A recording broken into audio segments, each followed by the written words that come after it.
Isang mayamang bilyonaryo ang namigay ng 4 na itim na credit card. Bawat isa ay walang limitasyon sa paggastos sa 4 na magkakaibang babae.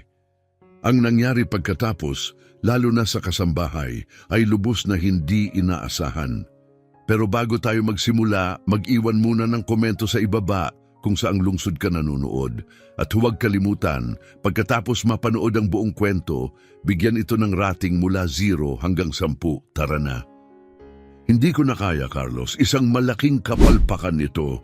Galit na pumasok si Ricardo Fernandez sa kanyang marangyang penthouse at hinagis ang blazer sa sopa. Halata pa rin ang galit sa kanyang mukha. Nag-selfie siya kasama ang dessert, tapos tinawag niya akong paborito niyang ex at sinubukan pa akong itaas ng baso ng sparkling wine para sa reunion namin. Ano ba ako? Mukha ba akong tao?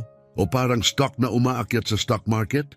Tahimik lang si Carlos, ang personal assistant niya sa nakalipas na 8 taon. Sanay na siya sa ganitong mga dramatikong eksena. Sir, wika ni Carlos ng mahinahon. Hapunan lang iyon. Hapunan, singhal ni Ricardo. Sinabi niyang namimiss niya ako at ang helicopter sa iisang pangungusap, hindi na nila ako nakikita.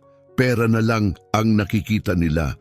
Umupo siya sa armchair, dumampi ang mga daliri sa kanyang buhok, halatang sawang-sawa ng ituring na naglalakad na pitaka. Huminga ng malalim si Carlos at nag-alok ng solusyon. Siguro kailangan niyo ng bakasyon, sir, para luminaw ang isipan ninyo. Pero hindi nakikinig si Ricardo. Biglang may sumiklab na ideya sa kanya. Isang biglang bugso ng kaisipan, kalahati katalinuhan, kalahati kabaliwan. Matindi ang kislap ng kanyang mga mata. Hindi, mariin niyang sabi. Ayoko na ng mga peke at may tinatagong motibo. Napatigagal si Carlos. Kilala niya ang tono na iyon. Hindi iyon nagdadala ng mabuting resulta. Ano na naman ang plano ninyo? Maingat niyang tanong. Isang pagsubok, sagot ni Ricardo. Isang eksperimento, isang social study kung gusto mo. Umirap si Carlos. Sir, tuwing binabanggit niyo ang salitang eksperimento, may umiiyak o nasa front page kinabukasan. Iba ito ngayon, sagot ni Ricardo ng buong kumpiyansa. Magbibigay ako ng black credit card, walang limitasyon, sa 4 na babaeng kilala ko. Wala akong sasabihin, walang kondisyon, basta kalayaan. Napakurap si Carlos. At pagkatapos huhusgahan niyo sila base sa ginastos nila. Walang paghuhusga, git ni Ricardo. Pagmamasid lang, ipapakita nila kung sino talaga sila. Teka, sino ang 4 na yan? Si Isabela, syempre matutuwa siya. Tapos si Maria ang assistant ko. Lagi niyang sinasabi kung gaano siya kagaling sa strategic choices. Tingnan natin sa labas ng opisina. Si Teresa rin, laging maayos, laging may laro sa isipan. At natigil siya. Si Carmen, napatingala si Carlos. Carmen, ang kasambahay. Tumango si Ricardo. Oo, si Carmen na minsang nagbanta sa akin gamit ang kahoy na sandok dahil hinalo ko ng maaga ang risotto niya. Hinding-hindi siya humihingi ng kahit ano. Hindi niya ako sinusubukang pasayahin. Ginagawa lang niya ang trabaho niya. Nagbubuhat ng vacuum habang humihimig at tinatawag pa rin akong Ginoong Fernandez na parang nagbabasa ng listahan ng grocery. Gusto kong makita kung ano ang gagawin niya kapag may tunay na kapangyarihan sa kanyang mga kamay. Baka maging delikado pa yan, biro ni Carlos. Ricardo, hindi lang ito kabaliwan. Panganib ito, pwedeng mauwi sa masama. Pero nakapagdesisyon na si Ricardo. Kinuha ang telepono at nagsimulang mag-type. Inayos na niya ang lahat. Custom black cards, express delivery. Kinabukasan, tahimik ang penthouse. At kapag tahimik, ibig sabihin may binabalak si Ricardo. Sa sala, nakahilera ang 4 na matte black na sobre, bawat isa may pangalan sa pilak na tinta para itong chessboard bago magsimula ang laro. Unang dumating si Maria, tulad ng dati eksakto sa oras, naka-blazer at takong na parang kutsilyo.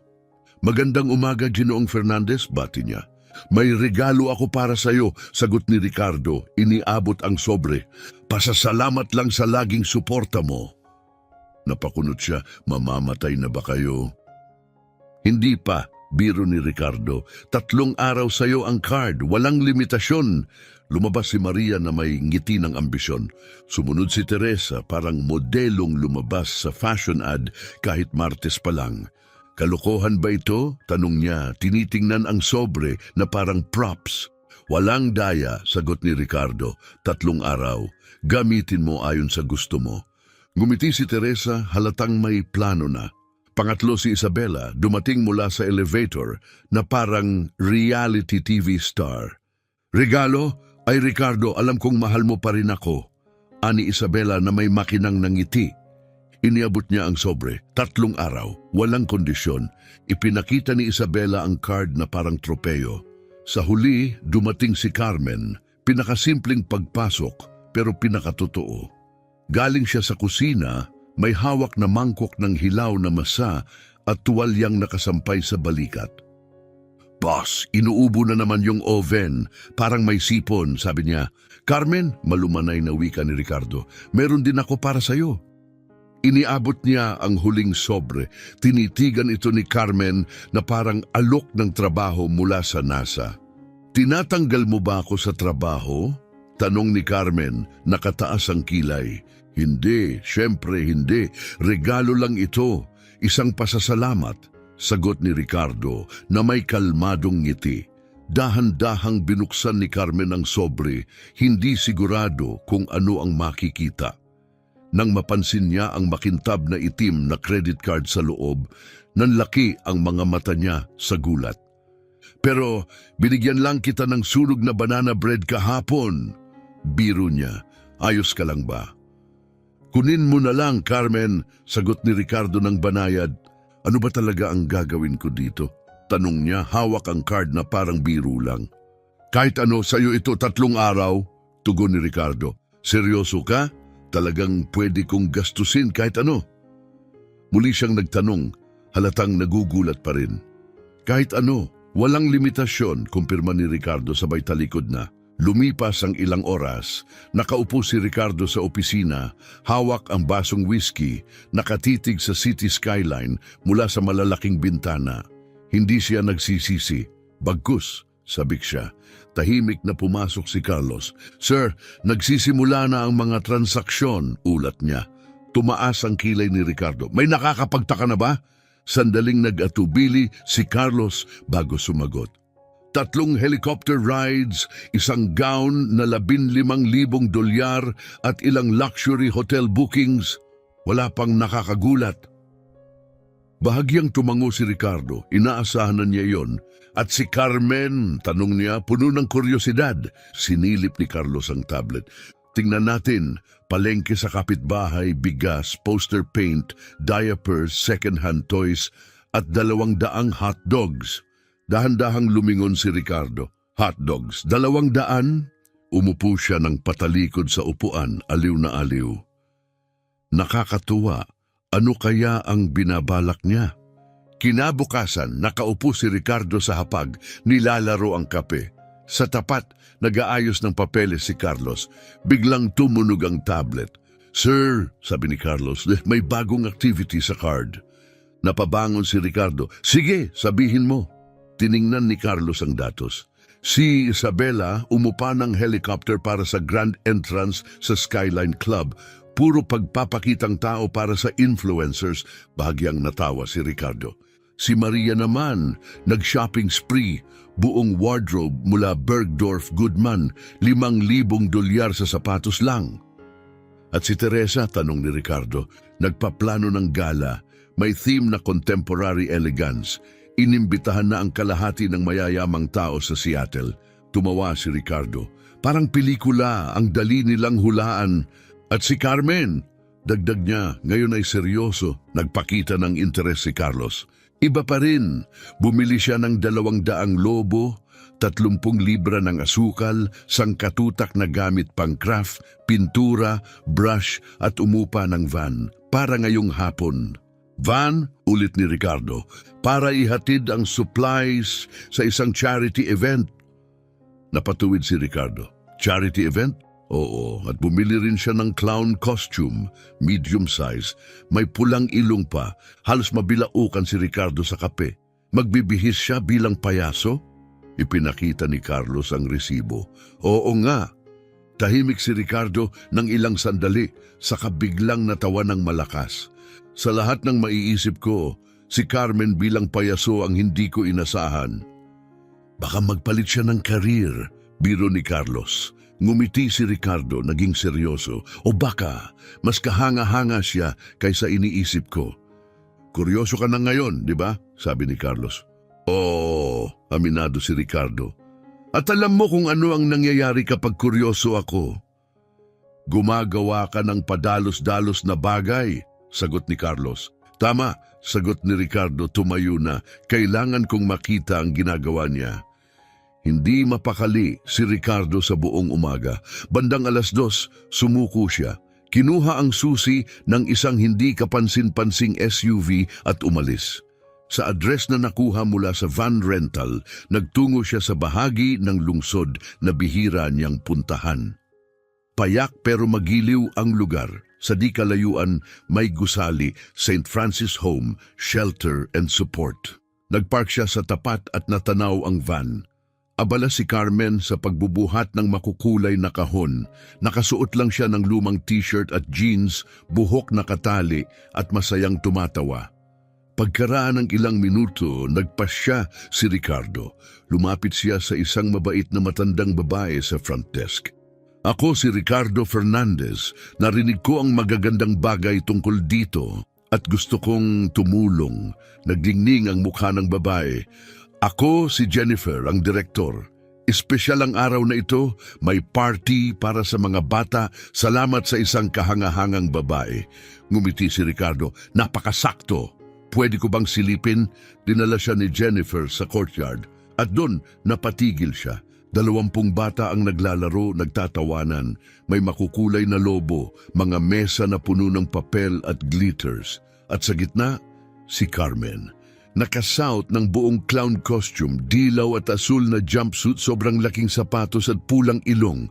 Nakayuko siya, tinuturuan ng mga bata gumawa ng balloon animals. Ang resulta, nakakatawa at magulo. Nakatayo si Ricardo, hindi makapaniwala. Hindi niya ito inasahan. So everyone, anunsyo ni Carmen, ikot niyo lang ng ganito tapos POP. Pumutok ang lobo sa kamay niya, kumalat ang mga piraso ng goma na parang confetti. Oops! Natatawang sabi niya, sabay tanggal ng lobo sa buhok. Mukhang gusto niyang maging dekorasyon na lang. Humagalpak ng tawa ang mga bata sa paligid at tumawa rin si Carmen, totoo at maluwag bago kumuha ng isa pang lobo. Sige, round 2. Ngayon, mas maraming pag-asa, mas kaunting pressure. Mula sa malayo, nakasandal si Ricardo sa puno, tahimik na pinapanood ang lahat, para siyang nahipnotismo. Gumagalaw si Carmen sa gitna ng mga bata na may likas na kabaitan, parang nasa natural niyang mundo. Hindi siya nagpapakitang gilas, ito talaga siya. Kumakanta ng nursery rhymes sa maling tono, gumagawa ng nakakatawang mukha at tumatawa sa sariling sablay na balloon animals. Isang batang babae ang nadapa at napaiyak. Agad na iniwan ni Carmen ang lahat at tumakbo. Uy, prinsesa! Malumanay niyang sabi, tinanggal ang ilong ng payaso para makita siya ng bata. Anong nangyari? Nadapa ako, iyak ng bata sabay pakita ng tuhod na may gas-gas. Tingnan ko nga, sabi ni Carmen, lumuhod at maingat na sinuri ang sugat. Kumuha siya ng makulay na band-aid mula sa bag. Alam mo ba, sa tingin ko kailangan ng tuhod na ito ng magic bandage. Maingat niya itong idinikit at ngumiti. Ayan, may super fast healing powers ka na. Totoo, singot ng bata. Oo naman. Pero gagana lang kung tatalon ka ng 3 beses. Agad tumalon ng bata at pumalakpak si Carmen na parang iyon ang pinakadakilang bagay. Mula sa puno, may kumurot sa dibdib ni Ricardo. Isang kakaibang init na hindi niya maipaliwanag. Ang babaeng ito, nakabihis bilang payaso, ay may sinseridad na hindi kayang bilhin ng pera. "Siguro kayo si Mr. Fernandez?" sabi ng boses sa tabi niya. Napalingon si Ricardo at nakita ang isang babaeng nakangiti. "Ako si Lucy. Sinabi ni Jennifer na gusto ninyong tumulong. Nakakatuwa na nandito kayo." Bago siya makasagot, lumapit si Carmen, naka-costume pa rin, wala na lang ang pulang ilong. Halata ang pagkagulat sa muka. "Mr. Fernandez, anong ginagawa niyo dito?" Nag-alinlangan si Ricardo. "Narinig ko ang tungkol sa party at naisip kong dumaan para mag-ambag." Tumaas ang kilay ni Carmen. "Talaga? At paano mo nalaman ang tungkol sa party?" "May mga contact ako sa mga charitable circles," palusot niya. Hindi kumbinsido si Carmen, pero hindi na kumontra. "Kung nandito ka na rin," sabi niya nang nakangiti, "recruit ka na. Meron akong 200 hotdogs at 2 kamay lang." Dinala siya ni Carmen sa isang makeshift grill na papalibutan ng tinapay, ketchup at nakatambak na sausage. "Marunong ka bang magluto ng hotdog?" tanong niya, sabay abot ng spatula. "May masters ako sa business mula Harvard," sagot ni Ricardo. "Perfect, may PhD naman ako sa pagsusunog ng pagkain, kaya sobra tayong qualified." Natawa si Ricardo at nagsimulang magluto, pero agad na naging gulo. Mga sausage na nahulog, ketchup sa kanyang polo, at muntik masunog ang tray ng tinapay. "Pwede ka nang magtrabaho sa demolition," biro ni Carmen. "Nakakatawa," tugon ni Ricardo. "Siguro ikaw na ang sa grill, ako na sa plato." Nagpalit sila. Habang abala si Carmen sa pagluto na parang eksperto, si Ricardo naman ang nag-abot ng hotdog sa mga bata. Isa-isa silang lumapit, hindi lang para sa pagkain, kundi para makipag-usap, magbiro at magbigay pa ng mga crayon drawings. "Mayaman ka ba talaga?" tanong ng isang batang lalaki. "Kaunti," sagot ni Ricardo. Hindi alam paano ipaliwanag ang yaman niya. "Astig, pwede ka bang bumili ng dragon?" "Walang totoong dragon," natatawang sagot ni Ricardo. "Meron," giit ng bata. Sabi ni Carmen, nakakita siya. Tumingin si Ricardo kay Carmen na kunyari hindi nakarinig habang sanay na iniikot ang sausage. Sinabi niya iyon?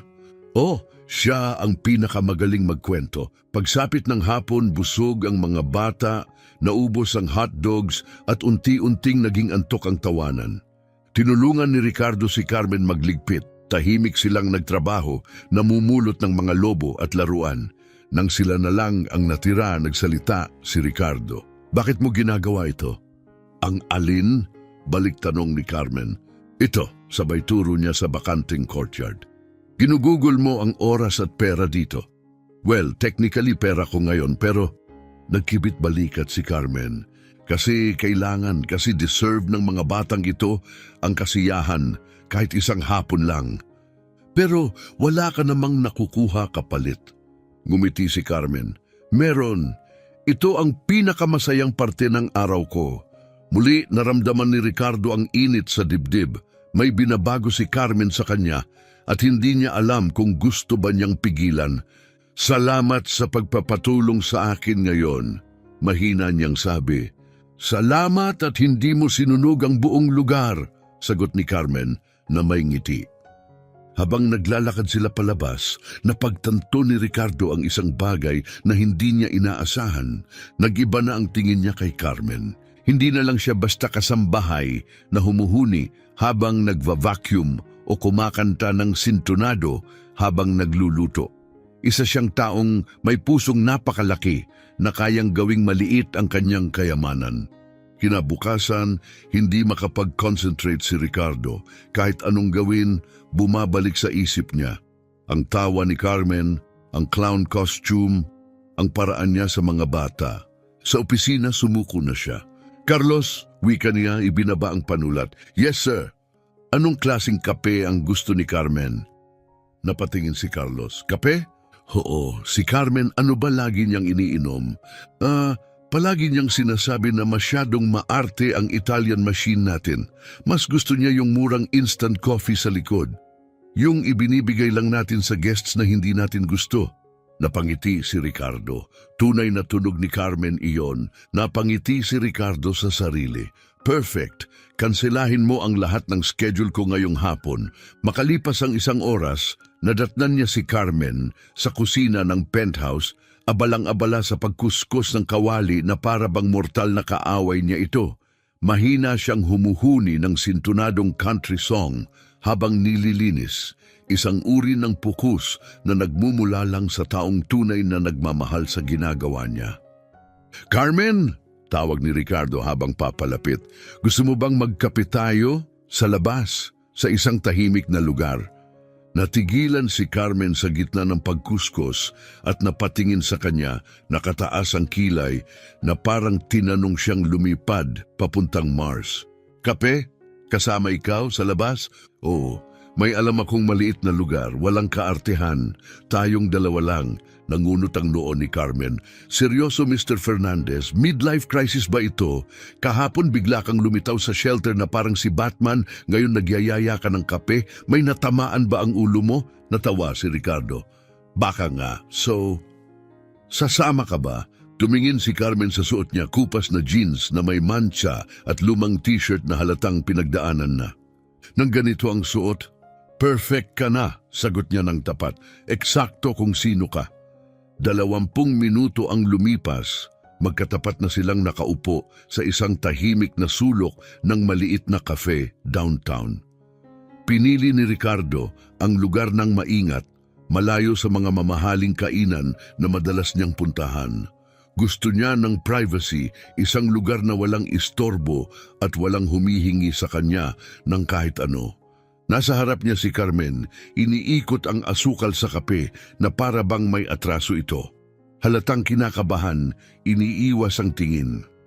"So," wika niya sa wakas, sumisilip kay Ricardo, "ganito ba ang lasa ng kape ng mayayaman? Kasi parang kapareho lang ito ng binibigay ni Mrs. Martha sa panaderya malapit sa shelter." "Kasi pareho nga," nakangiting sagot ni Ricardo. "Gusto ko ng normal." Humigop si Carmen at nagkunwaring nandidiri. "Hindi naman kasing arte ng kape machine mo sa kusina. Parang sumasali sa telenovela yon tuwing nagbe-brew." Natawa ng malakas si Ricardo. "Ang dami mong opinyon tungkol sa appliances ko." "May opinyon ako sa lahat ng bagay," tugon ni Carmen na nakangiti. Sabi ni Jennifer, parang ilong daw ang opinyon. Lahat may kanya-kanyang isa at lahat akala nila sa kanila ang pinakamaganda. "Mukhang matalino siya," sabi ni Ricardo. Lumambot ang ngiti ni Carmen, bumagal ang paghalo ng kutsara. "Oo, isa siya sa pinakamabuti." Nahinuha agad ni Ricardo ang pagbabago ng tono. "Parang kilalang kilala mo ang orphanage kahapon," banayad niyang tanong.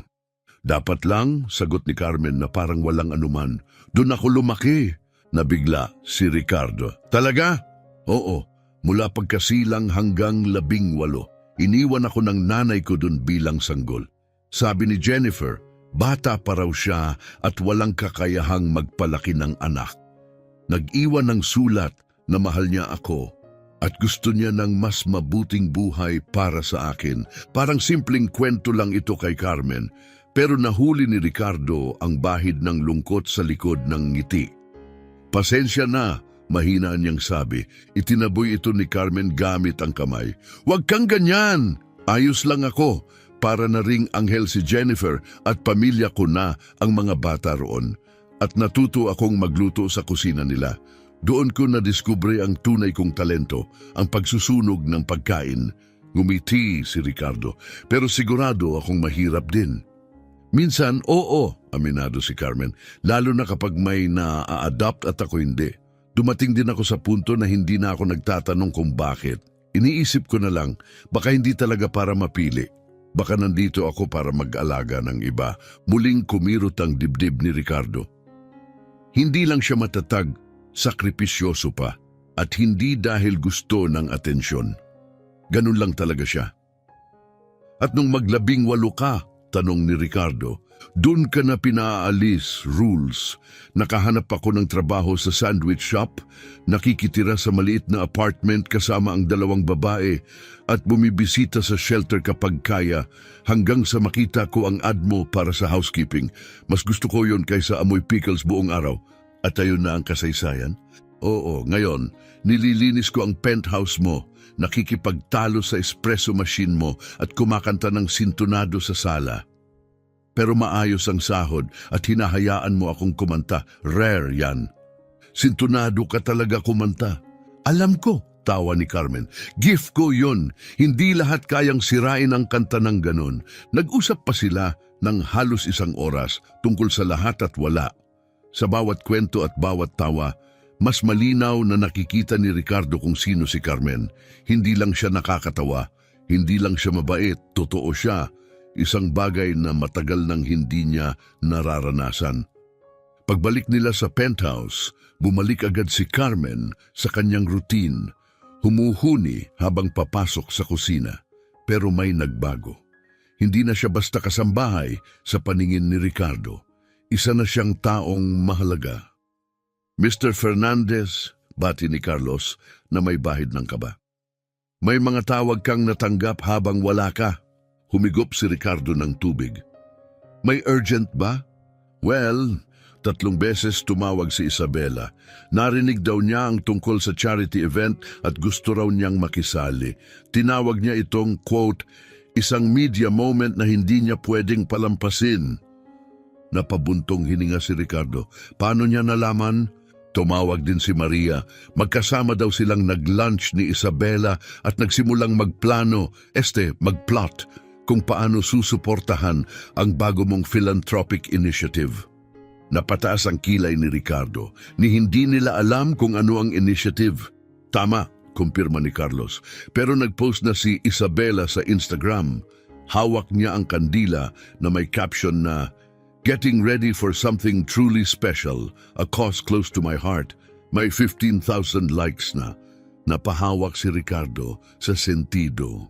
At si Teresa, nag-alok na i-connect ka sa event planner niya. Sabi niya, ang proyekto mo raw ay deserve ng perfect presentation at red carpet. So, in other words, ani Ricardo nakasandal sa kanyang upuan, naamoy nila ang oportunidad at agad nilang sinunggaban. Tama sir, tugon ni Carlos. Mula sa kanyang kinalalagyan, naririnig ni Ricardo ang paghuni ni Carmen mula sa kusina, walang kamalay-malay sa unos na nagbubuo sa sala.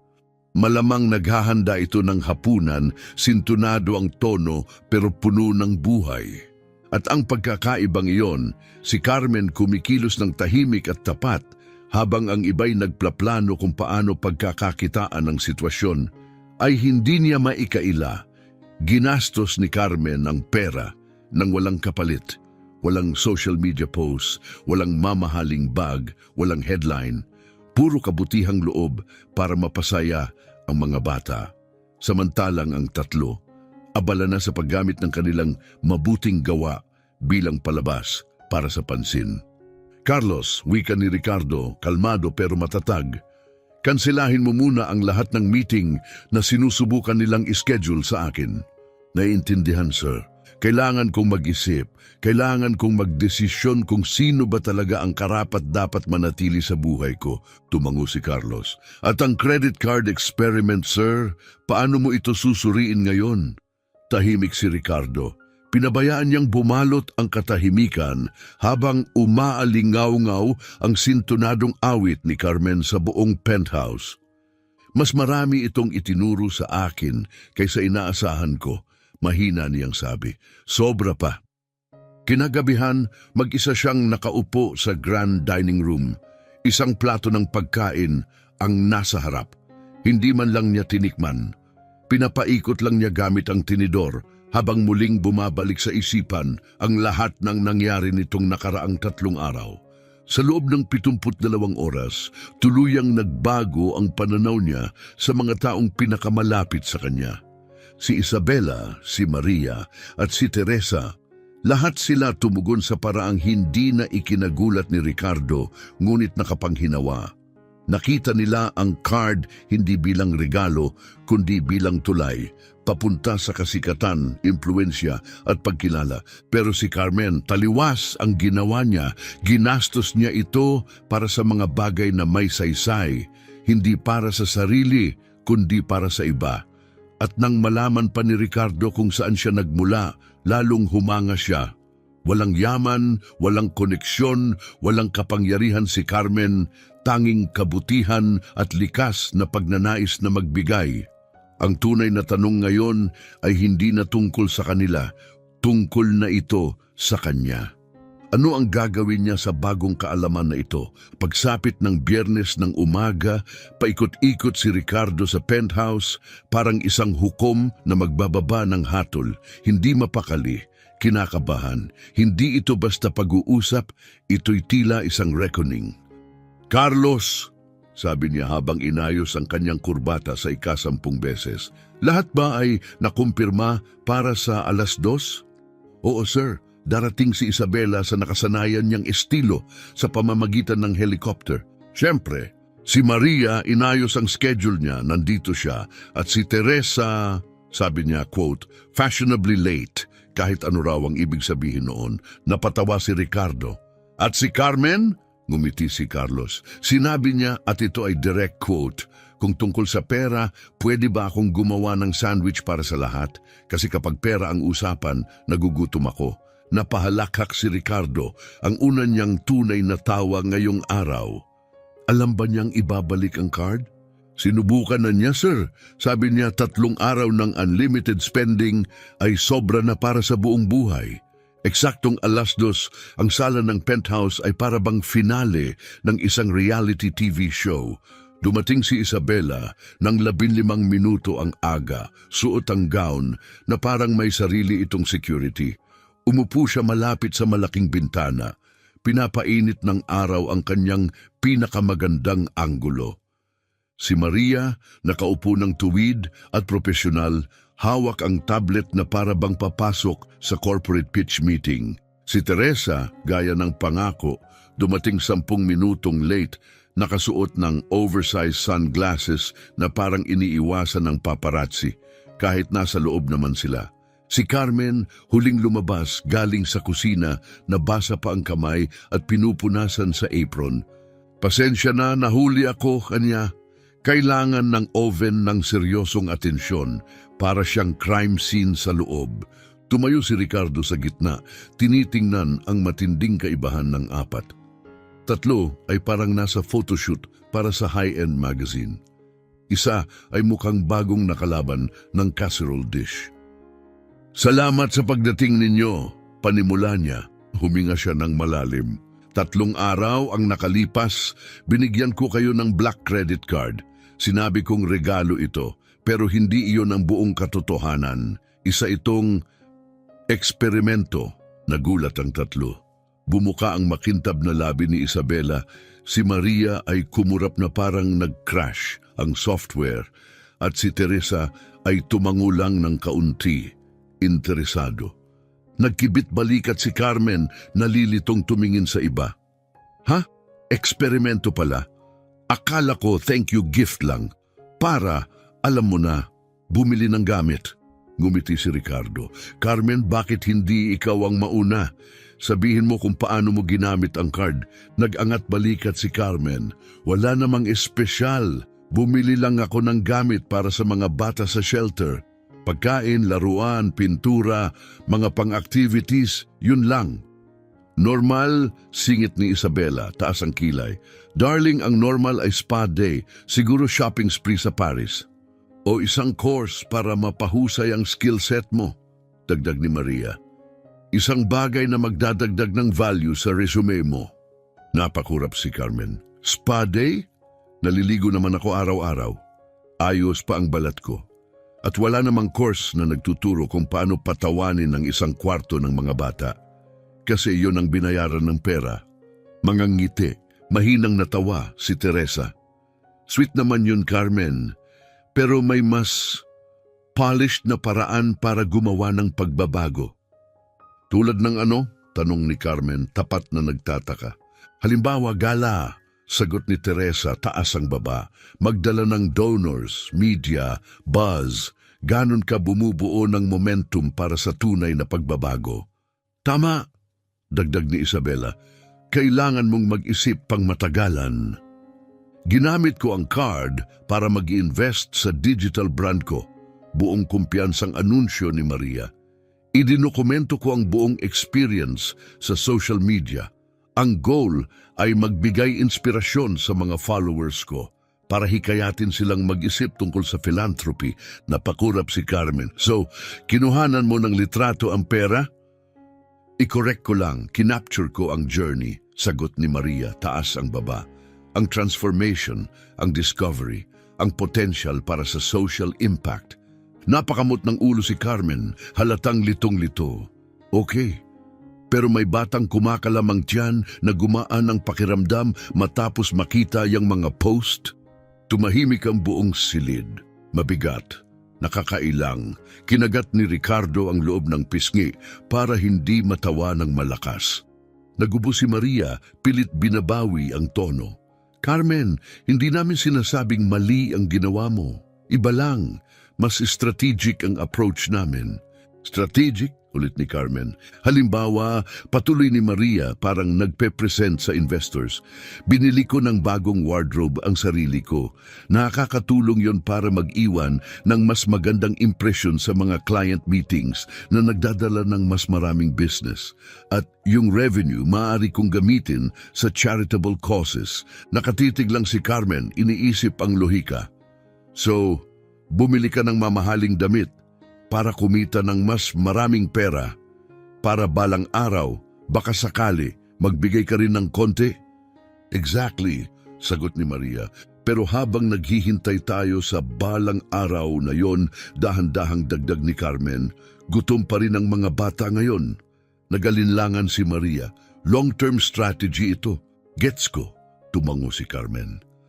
Parang kapag iniwan ko ang maruruming pinggan para bukas kasi gusto kong manood ng TV ngayong gabi. Ang kaibahan lang, walang nagugutom habang hinihintay kong hugasan ng plato. Kailangan nang tumingin ni Ricardo sa bintana, pilit pinipigilang matawa. Si Isabela, nakikitang hindi pabor sa kanya ang takbo ng usapan, biglang sumingit. Carmen, sweetie, maganda naman ang ginawa mo. Talaga, pero maging honest tayo, ha? Dramatikong tumigil siya. Hindi ba may kaunting chance na tinulungan mo ang orphanage para lang mapabilib si Ricardo? Nabigla si Carmen. Mapabilib siya. Paano? Sa generosity mo, sa laki ng puso mo, ani Isabela. Matamis ang boses pero matalim ang mata. Smart actually. Some might even say strategic. Strategic? Muling inulit ni Carmen para bang banyagang salita. Sumulong si Maria sabik na suportahan ang punto. Ang ibig niyang sabihin, natural lang yan, nagtatrabaho ka para sa kanya. Baka gusto mong mag-stand out, helping kids is a great look. Tumingin si Carmen sa tatlo isa-isa. Pagkatapos tumingin kay Teresa na tahimik na nanonood na parang siyentista. Sa huli, lumipat ang tingin niya kay Ricardo. So let me get this straight, dahan-dahan niyang wika. Naniniwala talaga kayong tinulungan ko ang mga bata para lang magpa-impress sa boss ko? Hindi ka namin inaakusahan. Mabilis na sagot ni Isabela. Sinasabi lang namin kung yon ang intention mo, may intindihan namin. Tahimik si Carmen sandali. Pagkatapos, tumawa siya. Isang malakas totoo, galing sa tiyan na tawa. Seryoso? Akala niyo ba talaga gumugol ako ng 3 araw para magplano ng charity act para lang makuha ang atensyon niya? It's not impossible. Bulong ni Maria, nakahalukip-kip ang braso. Maria Sweetpea, biro ni Carmen, kunwaring seryoso. Kung gusto kong i-impress si Mr. Fernandez, matagal ko nang inaral kung paano mag-bake ng cake na hindi nasusunog o kaya tumigil na sa paggawa ng risotto na kumakapit sa kawali parang semento. Hindi na napigilan ni Ricardo. Natawa siya. Ang charity, hindi bahagi ng grand plan para magpa-impress. 2 taon ko nang tinutulungan ang mga batang iyon, bago pa ako nakapasok sa penthouse na ito. Unang tinanggal ni Teresa ang sunglasses niya, ngayon lang talagang nakikinig. 2 taon? Tanong niya. Linggo-linggo mong ginagawa ito? Every Friday, sagot ni Carmen. Minsan Sabado rin kapag kulang sila sa tao. Nagkibit balikat siya. Kailangan lagi ni Jennifer ng tulong at gusto ko rin ang mga bata. Totoo sila. Hindi sila nagkukunwari. Mas nakakapreskong kasama kaysa karamihan sa matatanda na kilala ko. Ang huling pangungusap na iyon ay parang banayad na dagok. Natahimik ang lahat. Ramdam ni Ricardo ang pagbigat ng dibdib. 2 taon na palang nagvo-volunteer si Carmen sa orphanage nang hindi man lang nabanggit. Walang hiningi, walang credit, walang leverage. Carmen, sa wakas ay nagsalita si Ricardo. Bakit hindi mo man lang sinabi? Tiningnan siya nito, nagtataka. Bakit ko sasabihin? Isa lang naman yang bagay na ginagawa ko sa free time ko. Parang ikaw, nag-golf ka o pumupunta sa soul-crushing business dinners. Ngumisi siya. Ang kaibahan lang, mas maraming malagkit na daliri sa hobby ko. Ngayon, desperado nang bumawi si Isabela. Pero Carmen, hindi ba medyo inappropriate na gamitin mo ang pera niya para sa personal mong activities? Nagiba ang mukha ni Carmen, hindi galit kundi seryoso. Puno ng pagkadismaya. Isabela, mahinahon niyang wika, ginamit mo ang card para umupa ng helicopter para lang sa club entrance. Lumipat siya kay Maria. Ikaw bumili ng mga damit na mas mahal pa sa kalahating taon ng sahod ko. At kay Teresa, ikaw naman nag-hire ng event planner para sa gala na hindi pa nangyayari. Hinayaan niyang manahimik ang silid at ako raw ang lumampas sa linya dahil bumili ako ng pagkain at pintura para sa mga batang gutom. Tumahimik ang lahat. Isang katahimikan na dala ng katotohanang ayaw aminin ng sinuman. Alam niyo kung ano ang tingin ko? Sabi ni Carmen, tumayo mula sa sofa. Hindi kayo galit sa ginawa ko. Galit kayo kasi hindi nyo naisip gawin muna. Dahan-dahan siyang tumingin kay Ricardo, matatagang tinig. At sa kaibuturan nyo, alam nyo ring ginamit nyo ang pera para sa sarili nyo. Kaya ngayon, sinusubukan nyong baliktarin at palabasin na ako ang nagkamali. Pagkatapos, gaya ng dati, kalmado diretso, idinugtong niya, Mr. Fernandez, salamat sa card. Mabuti ang ginawa mo. Wika ni Carmen kalmado, ngunit matatag ang boses. Pero kung gusto mong subukan muli ang pagkatao ng isang tao, mas mabuting mag-ingat ka sa pagpili kung sino ang susubukan mo. Dahil malinaw na may ilan dito na mas mahusay umarte kaysa sa inaakala ko. Pagkasabi noon, tumalikod siya at lumabas ng silid, iniwan ang katahimikan na bumalot sa lahat na parang hamog. Tinitigan ni Ricardo ang 3 babaeng naiwan, sina Isabela, Maria at Teresa, at para bang ngayon lang niya sila tunay na nakita.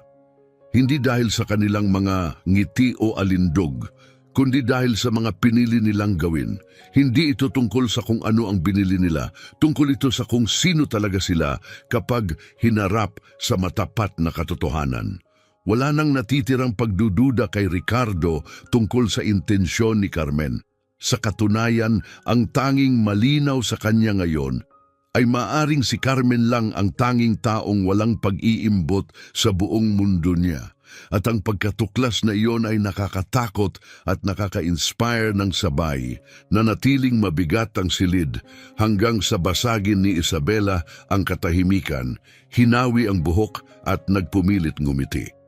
Well, medyo naging intensyon.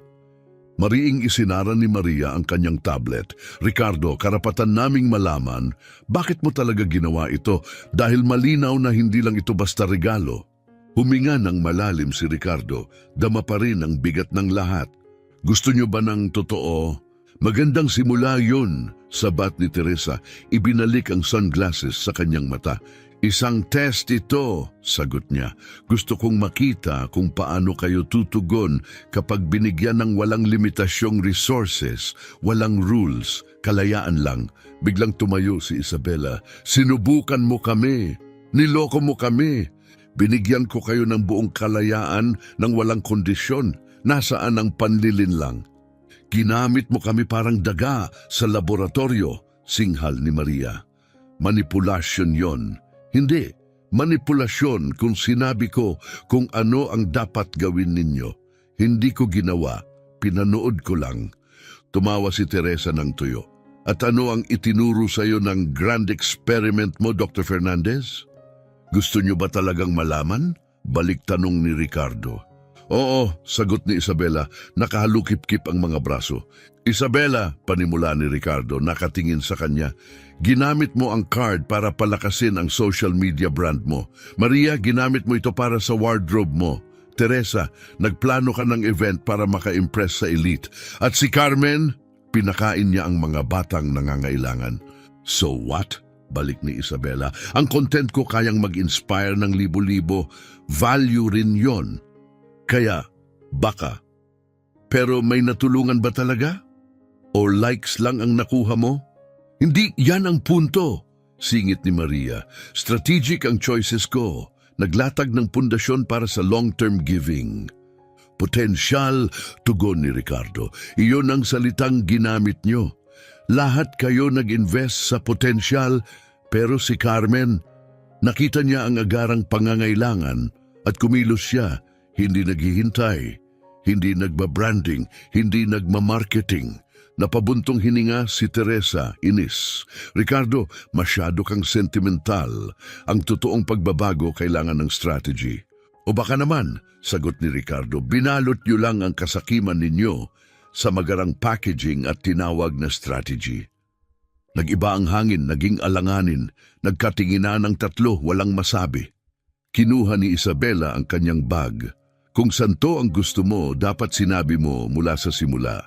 Hindi lahat ng tao naniniwala na ang pagpapakain sa mga ulila ay nakakaayos ng mundo. Ganun ba ang tingin mo? Tahimik na tanong ni Ricardo. Tumayo si Maria, nakahalukip-kip ang mga braso. Hindi ito usapan, set up ito. Hindi, sagot ni Ricardo, ito ang pinakatapat na sandali na naranasan natin. Si Teresa ang huling tumayo, malamig at may halong panunuya ang tinig. Nagkakamali ka, Ricardo. Pinagpapalit mo ang innocence sa virtue. Karaniwang pagkakamali ng mga mayayamang walang magawa. O baka naman, sagot niya ng banayad, pinagpapalit niyo ang pagiging cynical sa pagiging matalino. Walang ibang salita, tumalikod ng tatlo at naglakad palabas ng penthouse, kalansing ng takong ang naiwan. Ngunit kahit sa katahimikan, naririnig pa rin ni Ricardo ang mahina, ngunit pamilyar, ang sintunadong paghuni ni Carmen mula sa kusina, parang pintig ng puso. Kinabukasan, nagising si Ricardo na wala ng alinlangan, alam na niya ang dapat gawin. Nadatnan niya si Carmen sa kusina, gaya ng dati. Pero ngayon, walang awit, tanging tunog ng dahan-dahang paghalo ng oatmeal. Carmen, sabi niya habang papalapit tungkol sa kahapon. Oh, good morning, Mr. Fernandez. Sagot nito, nakatuon pa rin sa niluluto.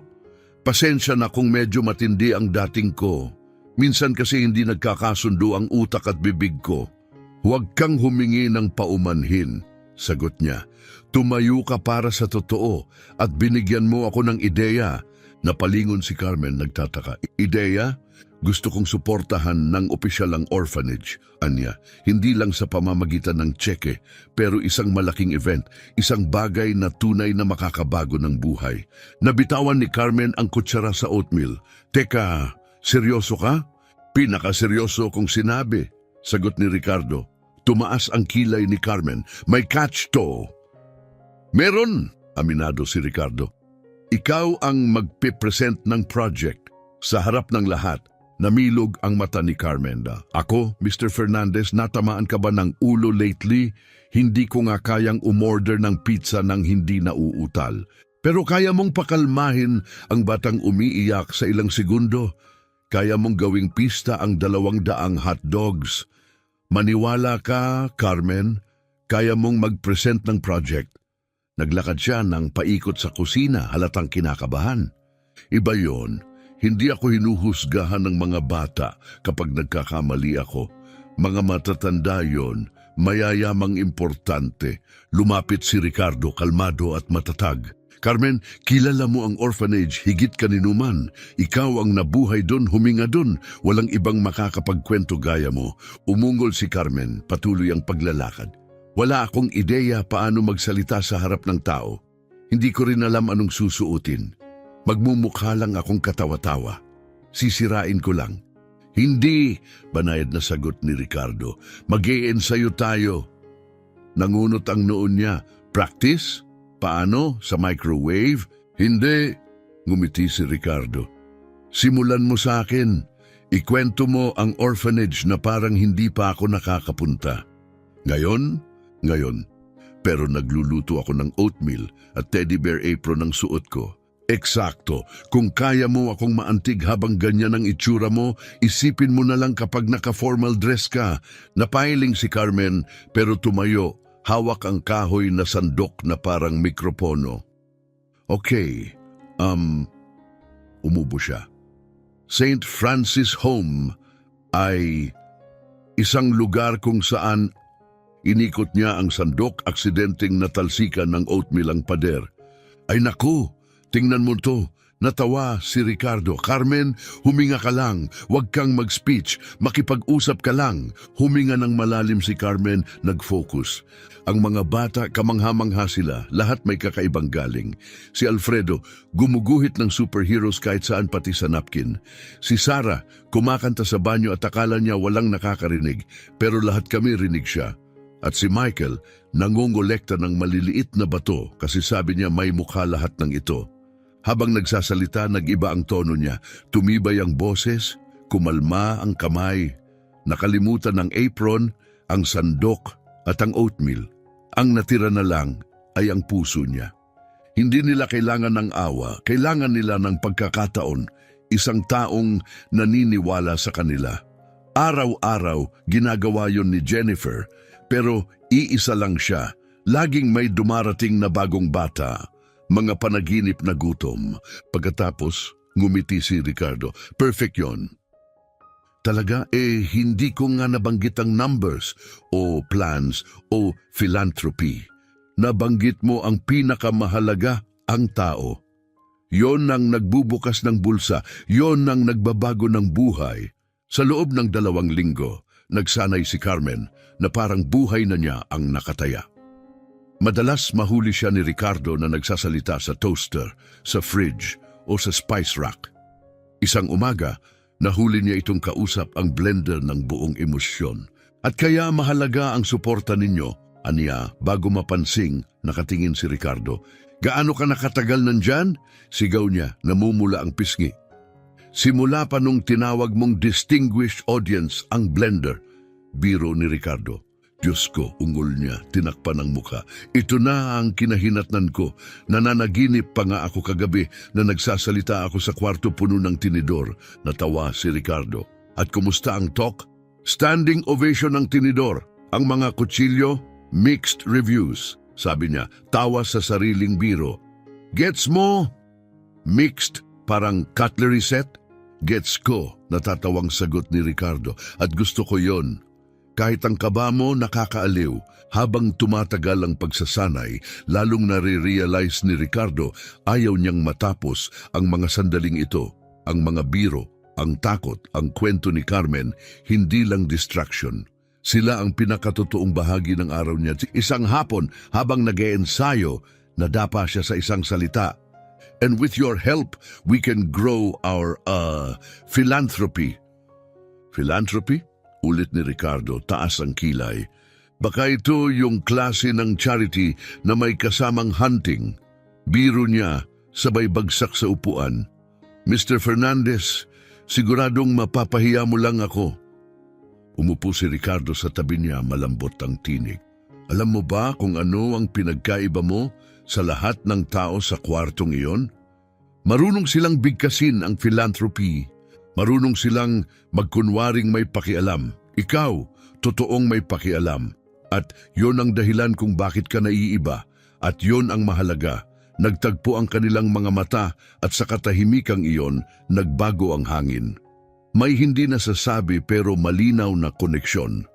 At ipinaramdam ni Carmen kay Ricardo ang isang bagay na matagal na niyang hindi naramdaman, isang tunay na koneksyon. Mr. Fernandez, mahinahong sabi ni Carmen, halos pabulong, bakit napakalaking bagay nito sa'yo?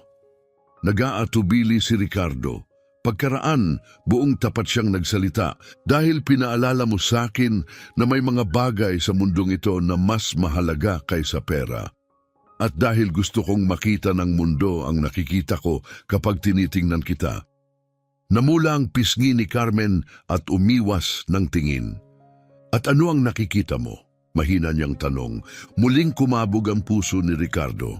Pakiramdam niya'y libo ang pwedeng sagot at bawat isa delikado. Pinili niya ang pinakamahalaga. Nakikita ko ang isang taong ginagawang mas mabuti ang mundo sa simpleng pagiging naroon. Hindi yung katahimikang nakakailang, may laman iyon. Puno ng pag-unawa, di nilalabas na damdamin at isang bagay na mas malalim kaysa inaasahan nilang dalawa. Sa loob ng 2 linggo, nagbahagi sila ng tawa, takot, pagkadapa at pangalawang pagkakataon. 2 magkaibang tao natutong magkita sa gitna sa isang kusinang amoy oatmeal, sunog na tinapay at mga di inaasahang pangarap. Dumating ang malaking araw. Kumikinang ang Grand Ballroom ng Seattle Convention Center. Gininto ang mga chandelier, dekorasyong parang huling eksena ng isang romantikong drama. Eleganteng ayos sa bawat mesa. Ang hangin ay amoy pera at impluensya. Matiyagang sinipat ni Ricardo ang silid, halatang pinaghalong kaba at pride ang nasa mukha. "Sir," sabi ni Carlos na sumulpot sa tabi niya na may hawak na tablet, 250 bisita ang nakumpirma. 15 CEO, 10 lokal na mamamahayag at 3 high-profile donors mula sa labas ng estado. "At si Carmen?" tanong ni Ricardo. Inaayos na naman ang kurbata sa 3 beses sa loob ng 5 minuto. Nasa dressing room, nagsasalita sa refleksyon niya. Tinawag niya itong pinaka-brutally honest na audience na na-encounter niya. Ngumiti si Ricardo pero hindi nawala ang kaba. Sa nakalipas na 2 linggo, nakita niyang nag-evolve si Carmen mula sa nag-aalanganing kasambahay tungo sa taong kayang manguna ng isang kilusan. Pero itong event, itong silid, ibang mundo ito. "Carlos, tama ba ang ginagawa natin? Kung magiging prangka ako, sir," tugon ni Carlos. "Mayroon si Miss Carmen na wala ang sino man dito, katapatan. At mas mahalaga iyon kaysa sa lahat ng training na kayang bilhin ng pera." Sa dressing room, may sariling laban si Carmen. Nakasimpleng itim na bestida siya, sleek at simple, na pinili ni Ricardo. Ang ganda niya pero hindi niya iyon ramdam. Nakatingin siya sa salamin, kinakagat ang ibabang labi. "Okay, Carmen, kaya mo to. Tao lang sila, mga taong mayaman at nakakatakot na kayang wasakin ka sa iisang tweet." Huminga siya, sinubukan muli. "Magandang gabi po, ako si Carmen at..." Kumunot ang noo. "At nagtatrabaho ako kay Mr. Fernandez?" "Hindi, parang nag-a-announce lang ako ng cleaning schedule." Iwinasiwas niya ang kamay at natumba ang baso ng tubig. "Fantastic, sinisira ko na agad ang lugar." Mahinang katok. "Carmen, ako to," boses ni Ricardo. "Pasok pero maghanda ka sa kaguluhan." Pumasok siya at nadatnan si Carmen na tarantang pinupunasan ng basa sa carpet. "Kumusta ka?" tanong niya. "Parang lumunok ako ng pugad ng galit na bubuyog." "Normal yan," ngiti ni Ricardo. "Hindi, ang nervous yung nakakalimutan mo ang wallet mo. Ito, panic sa buong katawan. Lalabas ako roon, babati at gansa ang tunog na lalabas imbes na salita." Lumapit si Ricardo. "Tingnan mo ako." Tumingin siya, kita niya ang takot pero sa ilalim nito may apoy. "Hindi mo ito ginagawa para sa kanila," sabi ni Ricardo. "Para ito sa mga bata. Isipin mo si Alfredo at ang mga drawing niyang superhero, si Sarah na kumakanta sa banyo, si Michael at ang koleksyon niyang maliliit na bato." Huminga ng malalim si Carmen. "Tama ka, karapat-dapat sila sa best ko. Kahit matisod pa ako sa mga salita ko. At kung matumba ka," banayad na tugon ni Ricardo, "nandyan ako para alalayan ka." Makaraan ng 20 minuto, umaandar na ang event. Kumikislap ang ballroom sa yaman.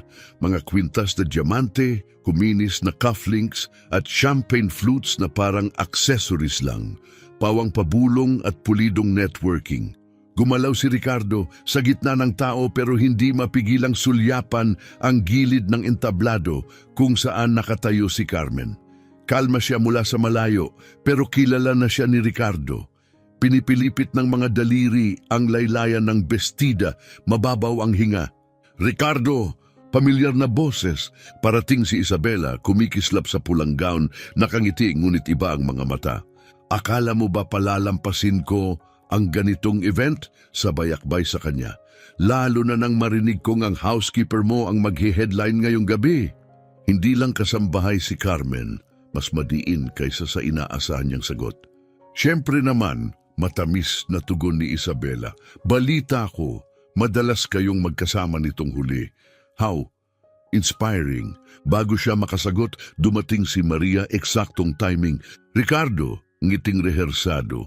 Ang ganda ng lahat. Siguradong gumastos ka ng malaki. Sana sulit sa media coverage.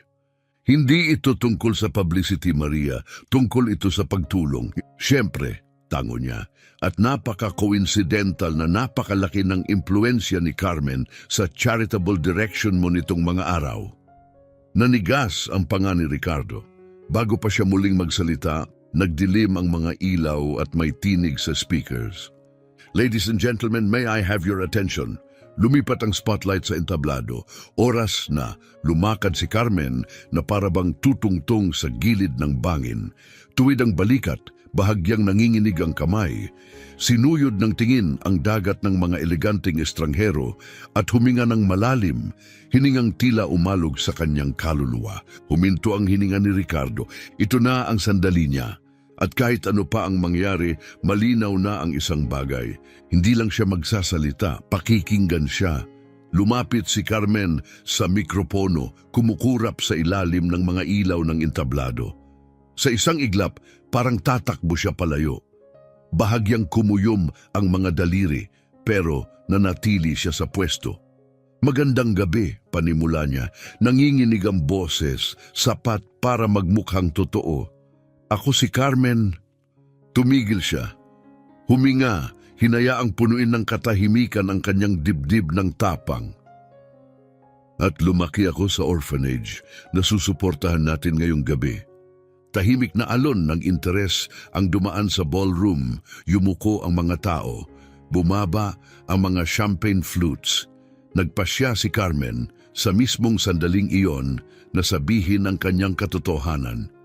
Alam kong sanay na kayong makarinig ng charts, projections at pulidong pitches, wika niya. Pero ngayong gabi, gusto kong pag-usapan ang mga tao, mga bata para maging eksakto. May pangalan, may pangarap, may mga kwentong mahalaga. Ikinuwento niya sina Alfredo, Saras at Michael. Sa bawat pangungusap, nakikita ni Ricardo kung paanong mas lumalapit ang audience, hindi sa katawan, kundi sa damdamin. Hawak na niya ang lahat. Hindi nila kailangan ng awa, sabi niya ngayon ay matatag at buo ang tinig. Kailangan nila ng isang taong maniniwala sa kanila, na magsasabi, mahalaga ka, kaya mong maging kahit sino, at doon pumasok ang universo na may nakakatawang timing. Sa sobrang galaw ni Carmen, natisod ang isang waiter na may dalang tray ng champagne. Crash! Nahulog ang buong tray at tumama diretso sa dibdib ni Manuel Reyes, ang pinakamakapangyarihang negosyante sa Seattle. Nag-echo ang mga hingal. Parang tumigil ang oras. Nanlaki ang mata ni Carmen, puno ng gulat. Diyos ko, Mr. Reyes, pasensya na. Hindi ko sinasadya. Ibig kong sabihin, magsasampa ka ba ng kaso? Kasi wala akong abogado. May pinsan lang akong mahilig manood ng Law and Order. Walang gumalaw. Naghintay ang lahat. Pagkatapos, tumawa si Reyes. Malakas, hindi inaasahan, at sumunod na rin ang lahat. Ricardo, Ania, pinapagpag ang champagne. Sa lahat ng charity events na dinaluhan ko, ito ang unang beses na naging parte ako ng presentation. Parang naalimpungatan si Carmen mula sa isang masamang panaginip. Mr. Reyes, napakabuti mo. Next time, iiwas ko na ang lahat ng inumin sa suit mo. Hindi na kailangan, ngiti niya. Kung may speaker na kayang buhusan ako ng champagne at patawanin pa ako, full support agad ako. Mula sa sandaling iyon, nagbago ang gabi. Dala ng gulo at tawanan, tinapos ni Carmen ang kanyang talumpati na may halong humor, katapatan at puso.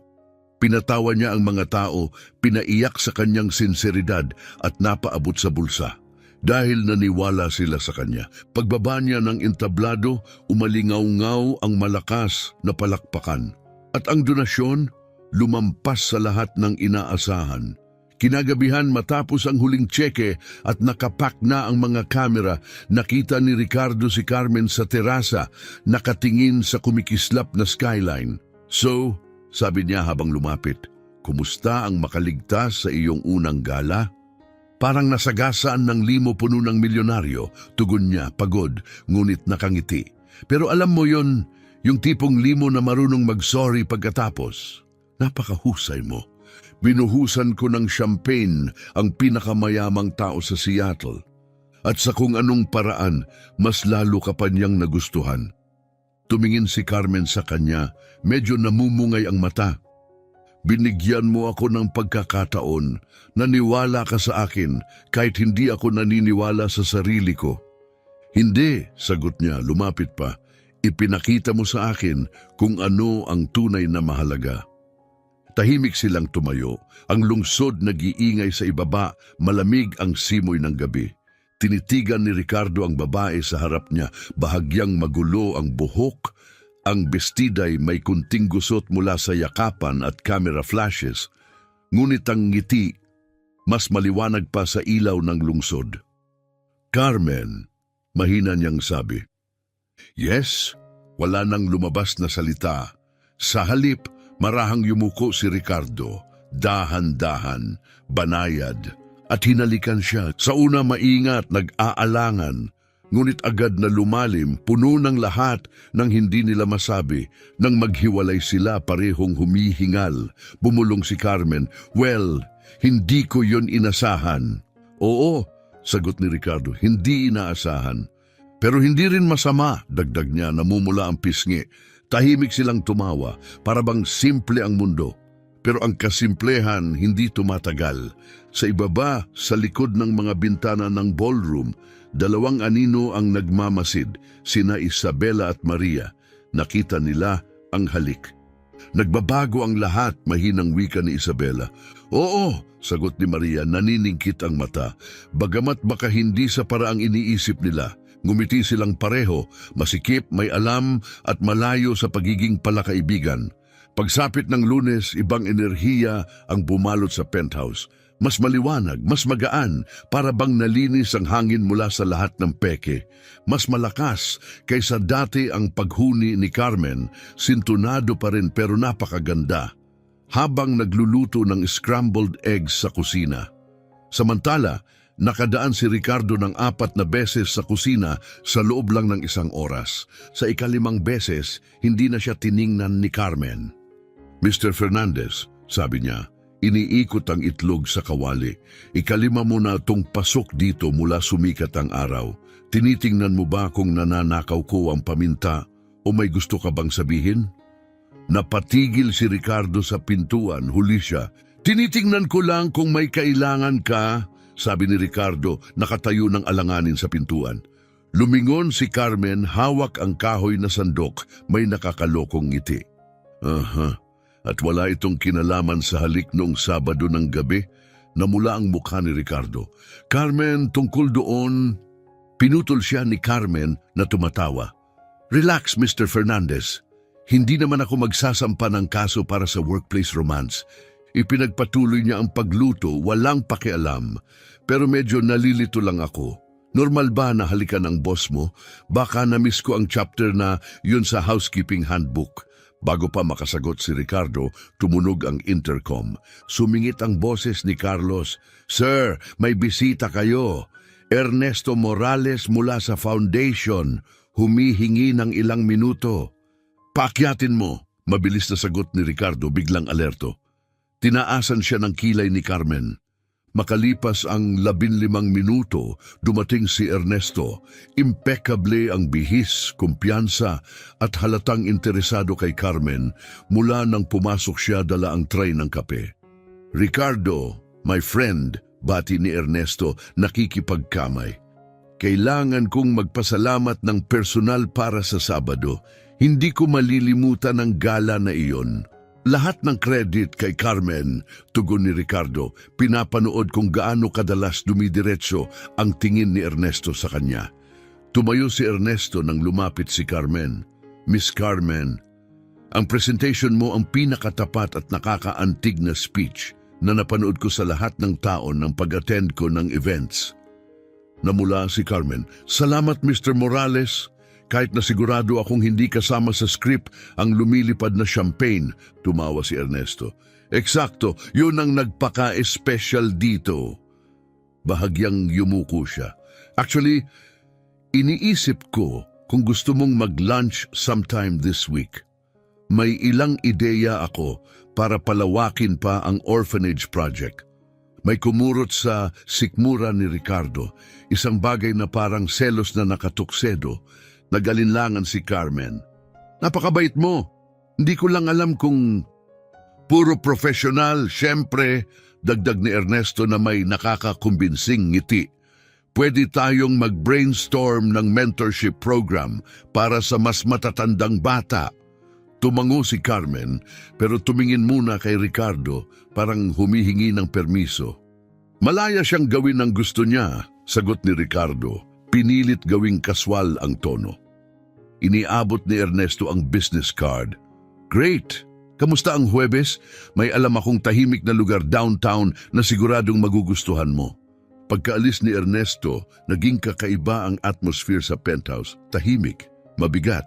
Naupo si Ricardo sa desk, pinipirmahan ang mga dokumento na para bang humihingi ng tawad ang mga ito. Samantala, abala si Carmen sa paglilinis ng sala, sobra ang focus. Sa huli, siya ang unang nagsalita. "Mr. Fernandez, ayos ka lang ba? Para kang pumapatay ng papel gamit ang ballpen." "Okay lang ako. Sigurado ka kasi 2 segundo na lang gagawin mong shiv ang ballpen na yan." Napatingin si Ricardo sa hawak, hindi siya nagkamali. Napabuntong hininga siya. "Carmen, sasama ka ba sa lunch niya?" "Hindi ko alam. Dapat ba?" "Sabi ko na pwede mong gawin ang gusto mo." Lumapit si Carmen sa desk. "Pwede ba akong magtanong?" "Siyempre. Selos ka ba?" "Selos?" Nagtangkang tumawa si Ricardo pero lumabas itong parang maliliit na hikbi. "Bakit naman ako magsiselos?" "Hindi ko alam, bakit nga ba?" Nagkatitigan sila at parang sumabog ang tensyon sa pagitan nila. Ang klasing enerhiya na lumalabas lang kapag inamin na ng 2 tao ang matagal ng sumisibol. "Siguro," mahinang sabi ni Ricardo, "kasi ayokong isipin na may ibang taong magdadala sa'yo sa lunch. Kasi ang nangyari nung Sabado, may ibig sabihin sa akin. At umaasa akong may ibig sabihin din ito sa'yo." Umupo si Carmen sa silyang katapat niya, malambot ang tinig. "Meron, higit pa sa dapat siguro." "Bakit higit sa dapat?" tanong niya. "Kasi ikaw ay ikaw at ako ay ako. Pakilinaw." Napabuntong hininga si Carmen. "Nakatira ka sa penthouse na mas mahal pa kaysa GDP ng maliit na bansa. Ako nakatira sa 2 kwartong apartment kasama ang roommate na nangongolekta ng haunted dolls. At ano ngayon? So ang mundo mo ay champagne, tailored suits at mga taong marunong mag-pronounce ng charcuterie ng walang pos. Ang mundo ko ay bus, thrift stores at pag-iisip na ang caviar ay overpriced na itlog ng isda." Natawa si Ricardo. "Carmen, sa tingin mo ba talaga may pakialam ako sa lahat ng yon?" "Dapat lang," naglaro ang kamay niya. "Hindi ko alam paano maging girlfriend ng isang milyonaryo. Hindi ko alam anong fork ang gagamitin o paano sabihing mercy nang hindi parang bumahing. Magkakamali ako, mapapahiya ka." Ngumiti si Ricardo at tumayo. "Ikaw ang babaeng napatawa si Manuel Reyes kahit basang-basa sa champagne. Ikaw ang nagpa-party gamit ang 200 hotdogs. At ikaw ang nakakausap ng mga bata na parang future presidents sila. Hindi sapat yun sa mundo mo. Lumuhod si Ricardo sa tabi niya, nakatitig sa mata. Sobra-sobra na yun sa mundo ko. Sa totoo lang, lahat na iyon. Nagdingning ang mata ni Carmen. Sigurado ka, kasi kung sisimulan natin ito at magbago ang isip mo balang araw, hindi ko alam kung makakabawi pa ako. Wala nang balikan, sagot ni Ricardo. At ayoko rin. Ang gusto ko, pasulong. Kasama ka, hindi agad sumagot si Carmen. Sa halip, dahan-dahan siyang yumuko, hinawakan ang kamay niya at pabulong na nagsabi, "Okay, tingnan natin kung saan tayo dadalhin nito. Carmen, tingnan mo ako." Nang magtagpo ang kanilang mga mata, lumambot ang tinig ni Ricardo, ngunit nanatiling matatag. Hindi ako magbabago ng isip. Sa loob ng maraming taon, napapalibutan ako ng mga taong kunwaring nagmamalasakit lang dahil sa pera ko. Pero ikaw, nagmamalasakit ka kahit pa meron ako niyan.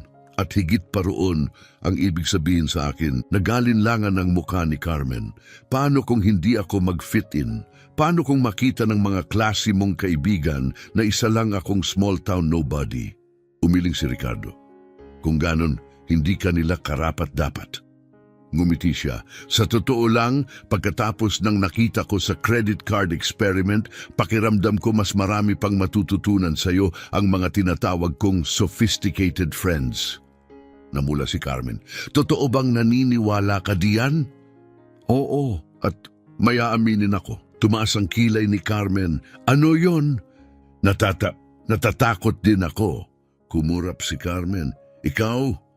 Natatakot saan? Na baka hindi ako sapat para sa'yo. Tiningnan siya ni Carmen na para bang nawala na ang lahat ng sentido kumon. Ricardo, milyonaryo ka, ako naglilinis ng banyo. At ikaw pa rin ang pinakamabait at pinaka-grounded na taong nakilala ko. Nakakatawa ka, totoo ka. Samantalang ako, isa lang akong workaholic na akala ang charity ay basta pirma ng tseke hanggang ipinakita mo kung ano talaga ang ibig sabihin. Hindi ka naman grumpy, sagot ni Carmen bago nang umisi. Well, hindi palagi. Kita mo, sobrang bait mo na agad. Pareho silang natawa at sandaling nawala ang bigat sa pagitan nila. So, tanong ni Carmen, ano na ngayon? Ngayon, sagot ni Ricardo, ikaw ang pipili, lunch kasama si Ernesto Morales o ako? Nagkunwaring nag-isip si Carmen. Isa ay charming businessman na may connection at reservation sa 5-star restaurant downtown.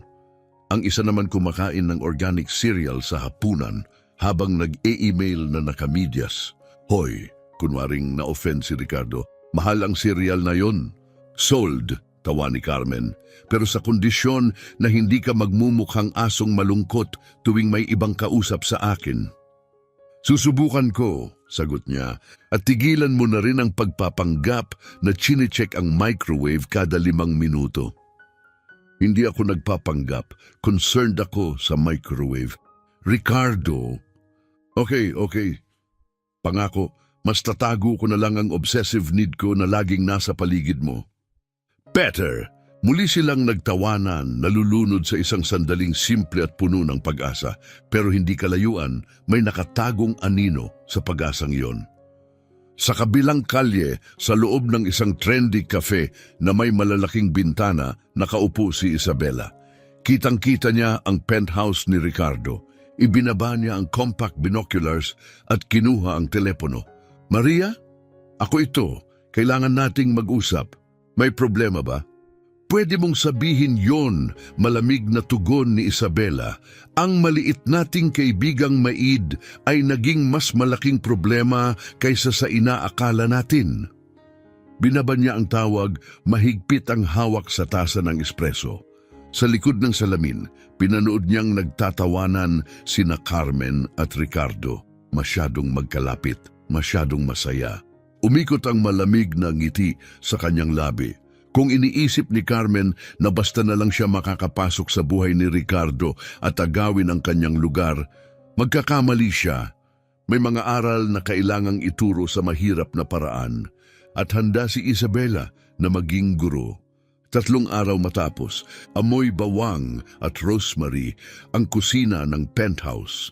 Abala si Carmen sa paghihiwa ng gulay para sa tanghalian, humuhuni sa kanyang sintunadong paraan. Doon niya napansin ang cellphone ni Ricardo na walang tigil sa pagring. Karaniwan, hindi niya iyon pinapansin. Pero ngayon, iba ang tunog. Urgent, matulis, paulit-ulit. Kasabay nun narinig niya ang boses ni Ricardo mula sa opisina. Carlos, i-cancel lahat ng meetings ko ngayon. Maghanda ng press statement. Kailangan nating maunahan ito. Napatigil si Carmen, nakahawak sa chopping board. May mali. Tumunog muli ang isa pang tawag. Sinagot ni Carlos. Oo, ito ang opisina ni Mr. Fernandez. Oo, alam na niya ang tungkol sa artikulo. Hindi pa kami handang mag-comment sa ngayon. Salamat! Article. Bumagsak ang dibdib ni Carmen. Lumakad siya papunta sa hallway, eksaktong dumating si Ricardo. Madilim ang muka, naninigas ang panga, may hawak na tablet. Ricardo, anong nangyari? Para kang nakakita ng multo. Nagatubili siya. Carmen, may kailangan akong ipakita sa'yo. Pero bago ko gawin, gusto kong malaman mo, hindi ako naniniwala kahit isang salita nito. Anong sinasabi mo? Iniabot niya ang tablet, kinuha ni Carmen at nabasa ang headline, Scandal, Housekeeper Accused of Embezzling Charity Funds. Parang sinuntok siya sa sikmura ng mga salita. Ano? Bulong niya, nanginginig ang boses, nag-scroll siya, nanginginig ang mga daliri. Nakaquote ang anonymous sources mula sa charity gala, sinasabing ginamit ni Carmen ang posisyon para sa pansariling pakinabang, na pinalobo niya ang presyo ng supplies, na isinilid ang sobra, na ginastos ang pera para sa self-promotion, pawang kasinungalingan. Ricardo, hindi totoo to, bulalas niya, dilat ang mata sa takot. Alam mo yun, di ba? Alam mong hindi ko ginawa ito. Tumango siya, mariin ang mga mata. Alam ko, nandoon ako. Nakita ko ang bawat invoice, bawat resibo. Set up ito. Pero sino ang, bago siya matapos, tumunog ang telepono ng penthouse. Pumasok si Carlos, halatang aligaga. Sir, tumawag ang Channel 7 News. Humihingi sila ng comment tungkol sa mga paratang laban kay Miss Carmen. Napahagod ng kamay si Ricardo sa buhok. Unti-unting nababasag ang kanyang kalmado. Sabihin mo sa kanila na naghahanda tayo ng opisyal na pahayag, utos ni Ricardo. Mahigpit ang tinig. Nakatitig sa kanya si Carmen. Opisyal na pahayag, bahagyang pumiyok ang boses niya. Ricardo, bakit hindi mo na lang sinabi na kasinungalingan yon? Nagatubili si Ricardo, dahil kailangan kong maging maingat sa sasabihin ko sa press. Siguraduhin muna natin na kumpleto ang mga detalye. Napakurap si Carmen, hindi makapaniwala. Detalye? Nandun ka mismo, nakita mo ang lahat, alam mong hindi ko ginawa ito. Carmen, alam ko, pero, at ang salitang iyon, pero parang suntok sa dibdib. Bumaba ang tinig ni Carmen. May pero pa? Ramdam ni Ricardo na biglang gumuho ang mundo sa ilalim niya, huli na para bawiin. Carmen, hindi ito dahil hindi kita pinagkakatiwalaan. Pinoprotektahan ko lang ang foundation, ang proyekto, ang reputasyon mo. Reputasyon ko? Tawa niyang mapait. Ricardo, wasak na ang reputasyon ko at iniisip mong pinoprotektahan mo ako sa pamamagitan ng pananahimik? Bago pa makasagot si Ricardo, tumunog ang telepono ni Carmen, si Jennifer. Mabilis niya itong sinagot. Hello? Carmen, sweetheart, malambing na tinig ni Jennifer. Nabasa ko ang article, pawang kalokohan. Ayos ka lang ba? Naguguluhan pa ako kung anong nangyayari. Gusto ko lang malaman mo, walang naniwala rito. Hinahanap ka ng mga bata, miss ka na namin. Nabiyak ang boses ni Carmen. Salamat Jennifer, malaking bagay yan sa akin. Binaba niya ang tawag. Nakatayo pa rin si Ricardo, nakaukit sa mukha ang pagkakasala. Carmen, alam mo ba ang nakakatawa? Putol niya, mahina, ngunit matalim. Si Jennifer, Kilala ako ng ilang taon. Binasa ang article at agad alam na kasinungalingan. Ikaw, hinalikan mo ako 3 araw lang ang nakalipas. At ngayon, kailangan mo pang mag-isip-isip. Carmen, hindi ganon. Ano kung ganon? Sagot niya, lumapit sa bintana at tumalikod. Buong buhay ko, iniiwan ako ng mga tao. Ang nanay ko, mga foster families. Lagi kong iniisip malas lang, pero akala ko, ikaw, nakita mo ako, ang totoong ako. Nakikita kita, malambot na sabi ni Ricardo. Kung ganon, bakit ka nagdalawang isip? Wala siyang sagot dahil sa kaibuturan, alam niyang tama si Carmen. Nang una niyang makita ang headline, may munting boses na bumulong.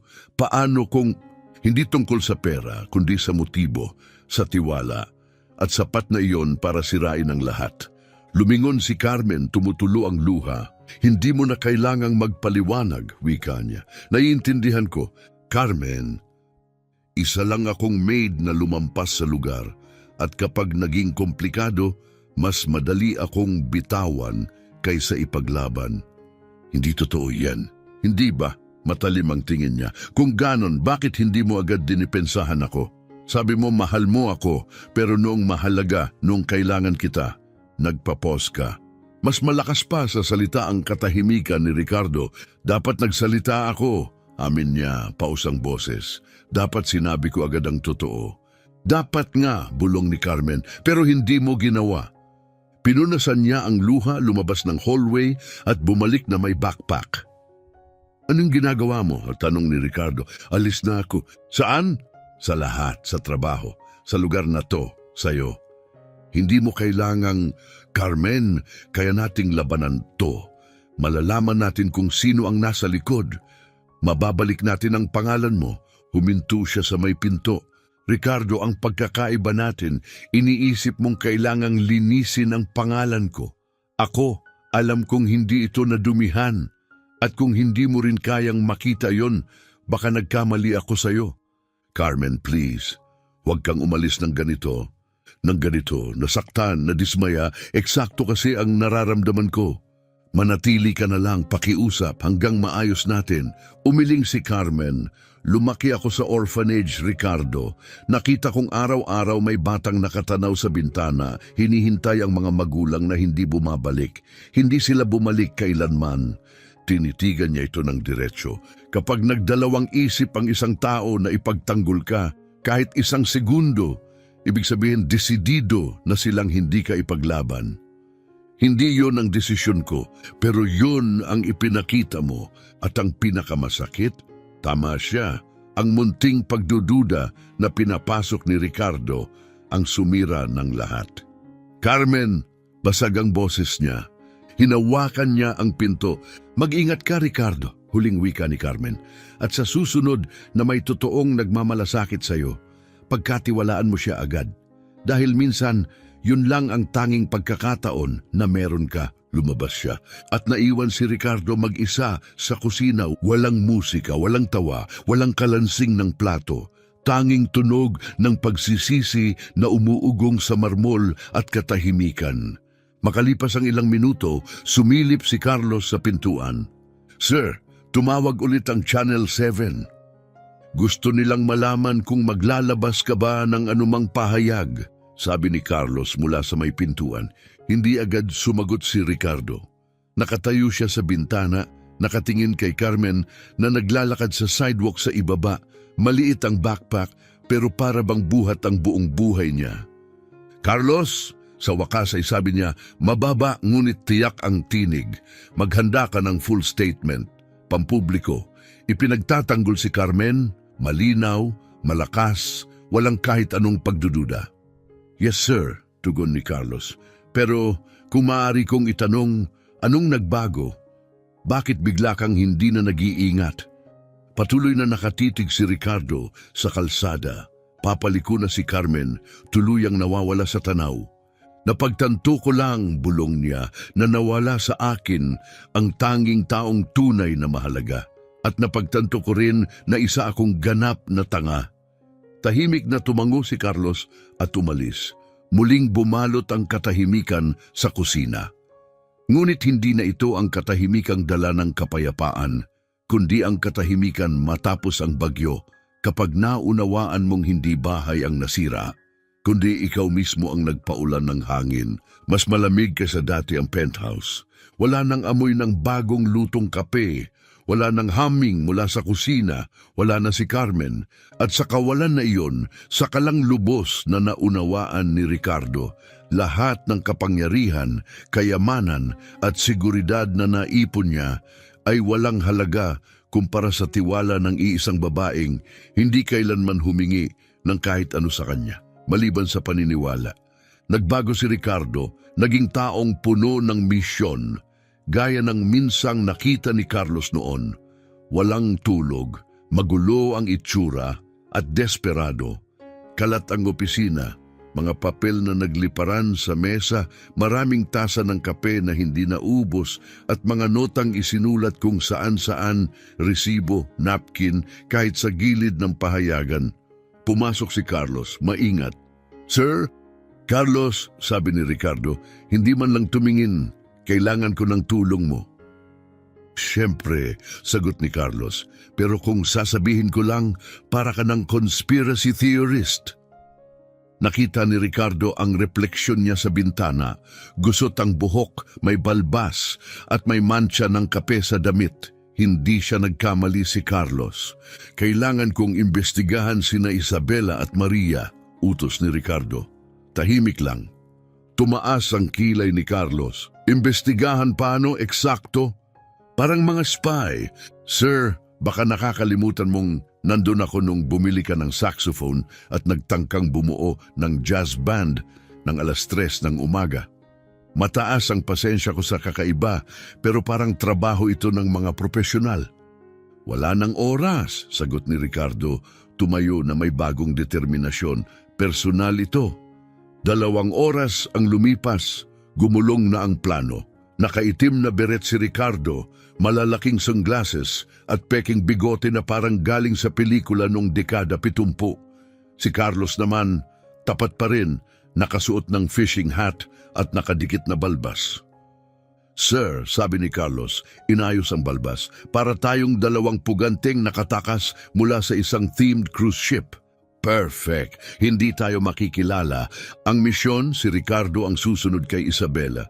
Si Carlos naman kay Maria. Magkikita sila mamaya para ikumpara ang ebidensya." Nagsimula si Ricardo sa paboritong kafe ni Isabela. Umorder siya ng kape, umupo malapit sa bintana at nagbukas ng dyaryo na baliktad. Lumapit ang isang matandang babae. "Iho, ayos ka lang ba? Para kang nagbabasa ng balita mula sa kabilang dimensyon." Nagkamot si Ricardo at inayos ang diaryo. Tinitrain ko lang ang cognitive skills ko." Lumipat ng mesa ang babae. Ilang minuto pa, dumating si Isabela. Matulis ang takong, mas matulis ang sunglasses. Bahagyang lumapit si Ricardo.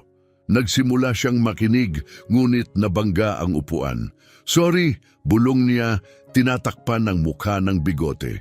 Napatingin si Isabela pero hindi siya nakilala at narinig niya ang lahat. Oo, gumagana ng maayos ang artikulo. Bagsak na ang reputasyon niya. At hindi pa rin dinepensa ni Ricardo si Carmen sa publiko. Perfect. Nagingit-ngit ang panga ni Ricardo. Magaling ang gawa ni Maria, mukhang legit ang mga peking resibo, at si Ricardo magaling sa negosyo pero clueless pagdating sa babae. Hindi na siya nakapigil. Tumayo siya bigla, nahulog ang bigote at lumapag sa tasa ng kape ng ibang customer.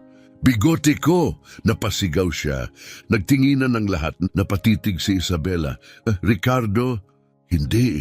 Mabilis niyang sagot, mataas ang boses. Salvador Mustachio, nagbebenta ako ng bigote." Dahan-dahang tumayo si Isabela, hindi kumbinsido. "Ricardo Fernandez, anong ginagawa mo?" Hinila niya ang salamin. Hinahanap ang katotohanan. "Alam ko na," singhal ni Isabela, "sinusubaybayan mo ako." Narinig ko lahat, ang mga kasinungalingan, ang media setup, ang peking dokumento.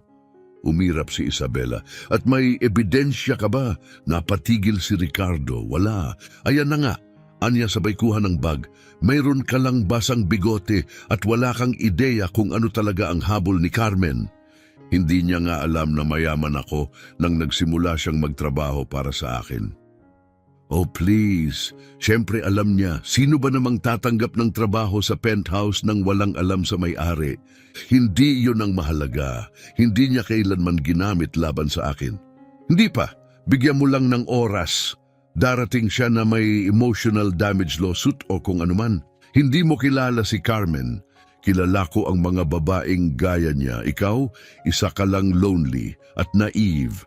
Lumapit siya, malamig ang ngiti. Kapag tapos na ang face na to, tawagan mo ako, hinihintay kita. Lumabas siya, iniwan si Ricardo sa gitna ng mga titig at isang bigote na palutang-lutang sa lati. Samantala, nakadisguise bilang flower delivery man si Carlos, nakapasok sa opisina ni Maria. Delivery para kay Maria Cruz, sabi niya sa receptionist. Nasa meeting siya, sagot nito. Iwan mo na lang. Kailangan ng pirma, rare flowers ito. Napabuntong hininga ang receptionist. Room 1205, pero bilisan mo. Dumiretso si Carlos, bahagyang bukas ang pinto, sapat para marinig. Oo ma, sabi ni Maria habang nagtatype. Alam kong mabigat pakinggan, pero kailangang maintindihan ni Ricardo na may consequences ang mga aksyon niya. Tumigil siya saglit. Hindi, wala akong guilt. Ginagamit lang siya ng babaeng yon. Ang ginawa lang natin, pinaaga ang dapat na mangyari. Lumapit si Carlos para makinig pa, pero nabangga ang isang halaman sa pasilyo. Kumaluskos ang mga dahon. Napatingin si Maria sa pinto. Biglang pumasok si Carlos, hawak ang bouquet na parang sandata. Delivery! Roses! Exotic ones! Naningkit ang mata ni Maria. Parang, kilala kita. Lagi kong naririnig yan, sagot ni Carlos. Pilit pinapapayat ang boses. May aura ka lang na very familiar. Lumapit si Maria, nakasuspetsa. Teka lang, pero hindi lang ako nandito para linisin ang pangalan ng isang tao. Patuloy ni Ricardo. Unti-unting tumitibay ang tinig habang sinusuyod ng tingin ang mga mukha sa kanyang harapan. Nandito ako dahil nagkamali ako. Malaking pagkakamali. Isang pagkakamali na nagkawala sa akin ng tiwala ng taong higit kong pinahahalagahan kaysa sa inaakala ko. Tumahimik ang lahat, kahit ang mga bata tila ramdam ang bigat ng kanyang tinig, sandaling tumigil sa paglalaro. Hindi lang tinulungan ni Carmen Cruz ang mga batang ito. Binago niya sila, ininspirasyon niya sila, ibinigay niya ang kanyang oras, kanyang tawa at kanyang puso. At habang ginagawa niya iyon, ako na nagkukunwaring may malasakit, nag-alinlangan sa oras na pinakakailangan niya ako. Nagtagpo ang mga mata ni Ricardo at ni Carmen sa kabila ng hardin. Nakatayo siya, tila natigilan, hindi mabasa ang ekspresyon. Nagduda ako sa kanya, amin ni Ricardo, bahagyang nabibiyak ang tinig. At ang sandaling iyon ng pag-aalinlangan, kahit saglit lang, ay sapat para questionin ng iba ang kanyang pagkatao.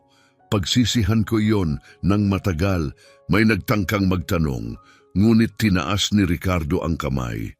Sasagutin ko ang lahat ng tanong ninyo. Pero una, kailangan kong kausapin ang isang tao. Lumapit siya kay Carmen. Carmen, malambot ngunit malinaw ang kanyang boses. Hindi ko alam kung nandito ka ngayon dahil sa tsamba o dahil lang hinila ka ni Jennifer para tumulong sa snack time. Pero narito ako hindi lang bilang lalaking nagkamali, kundi bilang lalaking natutong walang halaga ang pera, kapangyarihan at itsura kung hindi mo kayang ipagmalaki kung sino ang nasa tabi mo. Nagbulungan ang mga tao, ramdam nilang may higit pa sa simpleng paghingi ng tawad ang mangyayari. Ikaw ang tumayo para sa katotohanan nang wala ni isa man ang nasa tabi mo. Lumaban ka para sa tama. At nang hindi ako tumayo kasama mo, tumayo kang mag-isa, may biyaya at lakas na higit sa nararapat ko. Bumaba siya mula sa entablado, tinahak ang pagitan ng mga reporter at bisita hanggang huminto siya ilang talampakan sa harap ni Carmen. Hindi ako humihingi ng kapatawaran. Hindi ko inaasahan na bumalik sa dati ang lahat. Pero kailangan mong malaman na alam na ng mundo ang katotohanan ngayon at ganoon din ako. Hindi mo kailangang ipagtanggol ko ang pangalan mo. Pero dapat ginawa ko pa rin. Nakatitig lang si Carmen, tahimik. Unti-unti, lumapit siya. Dumating ako para tumulong sa finger painting. Mahina niyang sabi. Hindi ko inaasahan na makikita kita rito nagsasalita sa gitna ng playground. Tumawa ang ilan, ngunit hindi ngumiti si Ricardo. Hawak pa rin niya ang hininga. At sa totoo lang, dagdag niya, dumating ako na dala lang ang pagkadismaya. Pero narinig kong inamin mong nagkamali ka at ginawa mo ito sa harap ng lahat. May ibig sabihin yon. Maingat na lumapit si Ricardo. Ibig bang sabihin may pagkakataon? Tinitigan siya ni Carmen. Nasaktan mo ako, Ricardo. Malalim ang hiwa ng pag-aalinlangan mo. Alam ko, bulong niya. At gagawin ko ang lahat gaano man katagal para patunayan sa iyo na hindi na mauulit. Napatingin siya sa lupa, bago muling tumingala, pinipigilan ang luha. Dapat handa ka sa maraming mapait na kape at higit pang katahimikan kasi tatagal ang proseso. May oras ako, agad niyang tugon. Sandaling katahimikan at dahan-dahan inabot ni Carmen ang kanyang kamay. Tahimik ang sandali, ngunit mas malakas kaysa sa anumang salita. Nagpalakpakan ang lahat, una si Jennifer, kasunod ang mga bata, pagkatapos ang mga reporter at donors. Hanggang sa buong courtyard ay pumapalakpak. Hindi lang para sa talumpati, kundi para sa katotohanang lumabas at sa tiwalang nagsisimula ng maghilom. Magkatabi silang naupo sa ilalim ng pinakamatandang puno ng playground, pinagmamasdan ang mga batang naghahabulan ng bula at isa't isa. Alam mo, sabi ni Carmen, nakatingin sa kanya, hindi ko inisip na ganito ko mababawi ang pangalan ko. Ako rin, sagot ni Ricardo, pero masaya akong ganito nangyari. Tapos na ba? Tanong niya. Yung media, chismis, sina Isabela at Maria, hindi pa, sagot ni Ricardo. Pero sa susunod, haharapin natin ito ng magkasama. Ngumiti si Carmen, may halong lungkot at pag-asa. Paninindigan mo iyan, ha? Samantala sa kabilang panig ng lungsod, ibinagsak ni Isabela ang telepono sa kanyang mesa, kumakalansing ang kanyang pulidong kuko sa salamin. Napanood mo ba ang press conference? Singhal niya kay Maria na nakahiga sa sofa, umiinom ng latte. Sinira niya tayo, ipinahiya sa publiko. Nagkibit balikat si Maria. Sabi ko naman sa'yo, magiging problema ang maid. Naningkit ang mga mata ni Isabela. Hindi pa tapos ito. Akala nila panalo na sila, pero magsisimula pa lang ang laro. Bahala ka, tugon ni Maria, tamad ang tono. Basta huwag mo akong idamay ulit sa skandal na may kinalaman sa bigote. Hindi ako nagsusunog ng pagkain, protesta ni Carmen. Nakahalukip-kip pa ang mga braso habang puno ng harina ang pisngi. Ngumisi si Alfredo. Bakit tumutunog ang smoke alarm tuwing gumagawa ka ng toast? Natawa ang lahat. Maging si Ricardo ay napailing na lang habang natatawa, samantalang binigyan ni Carmen si Alfredo ng kunwaring masamang tingin. Sige na nga, medyo sunog, amin niya sabay gulo sa buhok ng bata. Pero parte yon ng flavor. Sunog na flavor? Singkit ang mata ni Sarah. Gourmet ba yon? Sumabat si Carlos, kasing timing ng isang butler. Ang ibang chef ang tawag diyan ay caramelized. Eksakto! Sigaw ni Carmen, parang nanalo sa debate. Hindi ako masamang cook. Advance lang ako. Nakaupo si Ricardo, nakasandal at pinagmamasdan ang masayang gulo sa paligid. Ang mahabang mesa na dati malamig na dekorasyon lang ng kanyang penthouse ay puno na ngayon ng mumo, tawanan at pagkukwentuhan. Tumingin siya kay Carmen. Nagpapasa ng tinapay, nagbibiro sa mga bata, may harina sa pisngi at nakangiting mas maliwanag pa kaysa chandelier. At doon niya tuluyang nalaman kung ano ang dapat niyang gawin. Tumayo siya at marahang tinapik ang baso gamit ang tinidor. Tumahimik ang lahat. Pwede bang makuha ko ang atensyon ng lahat? Tahimik ang mga bata, ramdam na may mahalagang mangyayari. Tumingin si Ricardo kay Carmen, nakatitig na ito sa kanya, hawak pa rin ang kahoy na sandok. Hindi ko balak gawin ito ngayon, panimula niya. Nanginginig ang dibdib pero matatag ang boses. At lalong hindi ko inaasahan na gagawin ko ito sa kusinang puno ng dough monster at science debates. Natawa ang mga bata, pero matagal ko nang gustong sabihin ito, hindi lang kay Carmen, kundi sa inyong lahat, ang ating bagong pamilya. Huminga siya ng malalim. Carmen Cruz, dati akala ko ang pagmamahal ay tungkol sa malalaking regalo, mamahaling bakasyon at luho. Hanggang dumating ka, kumakanta ng sintonado, nagpapagana ng smoke alarm at binago ang lahat ng alam ko. May luhang pumatak sa pisngi ni Carmen. Tinuro mo sa akin na ang pagmamahal ay pagtanggap sa sunog na toast at mahalin pa rin ito. Ang pagmamahal ay pagbubukas ng tahanan at puso kahit magulo, kahit nakakatakot. Hinugot niya mula sa bulsa ang isang maliit na velvet box. Naghiyawan ang mga bata. Sandali lang!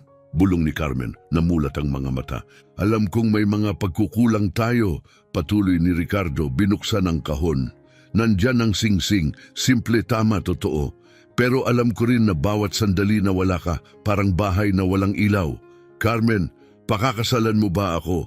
At ipagpapatuloy ang pagsusunog ng toast habang magkasama tayo buong buhay? Tahimik, isang singhot, isa pa, at biglang naghiyawan ang mga bata. Natigilan si Carmen, saglit, hawak pa rin ang sandok. Pagkatapos ay iniwan niya ito at niyakap si Ricardo. "Oh!" Natatawa at umiyak siya. "Oh! Ikaw na nakakatawang lalaki na mahilig sa sunog na toast." Hinalikan niya si Ricardo sa gitna ng palakpakan at sigawan. "Ibig bang sabihin magkakaroon na tayo ng cake?" Sigaw ni Alfredo, nakatayo sa upuan. "Mamaya!" Sagot ni Carmen, humahagik-hik. Pagkatapos kong sunugin ang unang batch, 2 buwan nang lumipas, ikinasal sila sa hardin ng St. Francis Home. Simple, masaya. Puno ng mga taong tunay na mahalaga. Si Alfredo ang pinakamaingay, si Sarah ang pinakamaingat, at si Jennifer ang nagpatakbo ng tahanan ang siyang nagkasal sa kanila. "Ricardo," wika niya, nakangiti, "tinatanggap mo ba si Carmen sa mga oras ng katinuan at sa mga oras ng sunog na pagkain?" "Oo," sagot niya tapat. "At ikaw, Carmen, tinatanggap mo ba si Ricardo sa lahat ng kanyang plano at mga disguise na parang spy movie?" "Oo!" Natatawa si Carmen. Nagpalakpakan ng lahat. Si Michael ang ring bearer. Muntik pang mawala ang singsing pero agad na hanap ni Sarah. Ang reception ay tumagal hanggang gabi. May ilaw na nakasabit, tugtog na umaawit, at tawanan ng mga bata na umaalingawngaw sa buong hardin. Habang nakaupo sila sa ilalim ng mga rosas, nakasandal si Carmen sa balikat ni Ricardo. "So," tanong niya, "kumusta ang pakiramdam ng bagong kasal?" "Masaya, kumpleto. Medyo kinakabahan kung ano ang susunugin mo bukas." "Pancakes," biro ni Carmen. "Anong pwedeng magkamali? Gusto mo ba ng alphabetical list o ng timeline?" Hinalikan niya ang tuktok ng ulo ni Carmen. "Wala akong pakialam kahit masunog ang buong kusina. Basta magkasama tayo." Ngumiti si Carmen. "Oh, ang romantic at medyo nakakatakot." At sa ilalim ng mga bituin na pagtanto ni Ricardo, natagpuan niya hindi lang ang sagot sa tanong na sino ang tunay na nagmamalasakit, kundi higit pa, isang pagmamahal na hindi perpekto pero totoo. Isang tahanan na puno ng ingay, tawa at kahit sunog na toast. At doon niya natutunan ang tunay na kahulugan ng pagiging mayaman.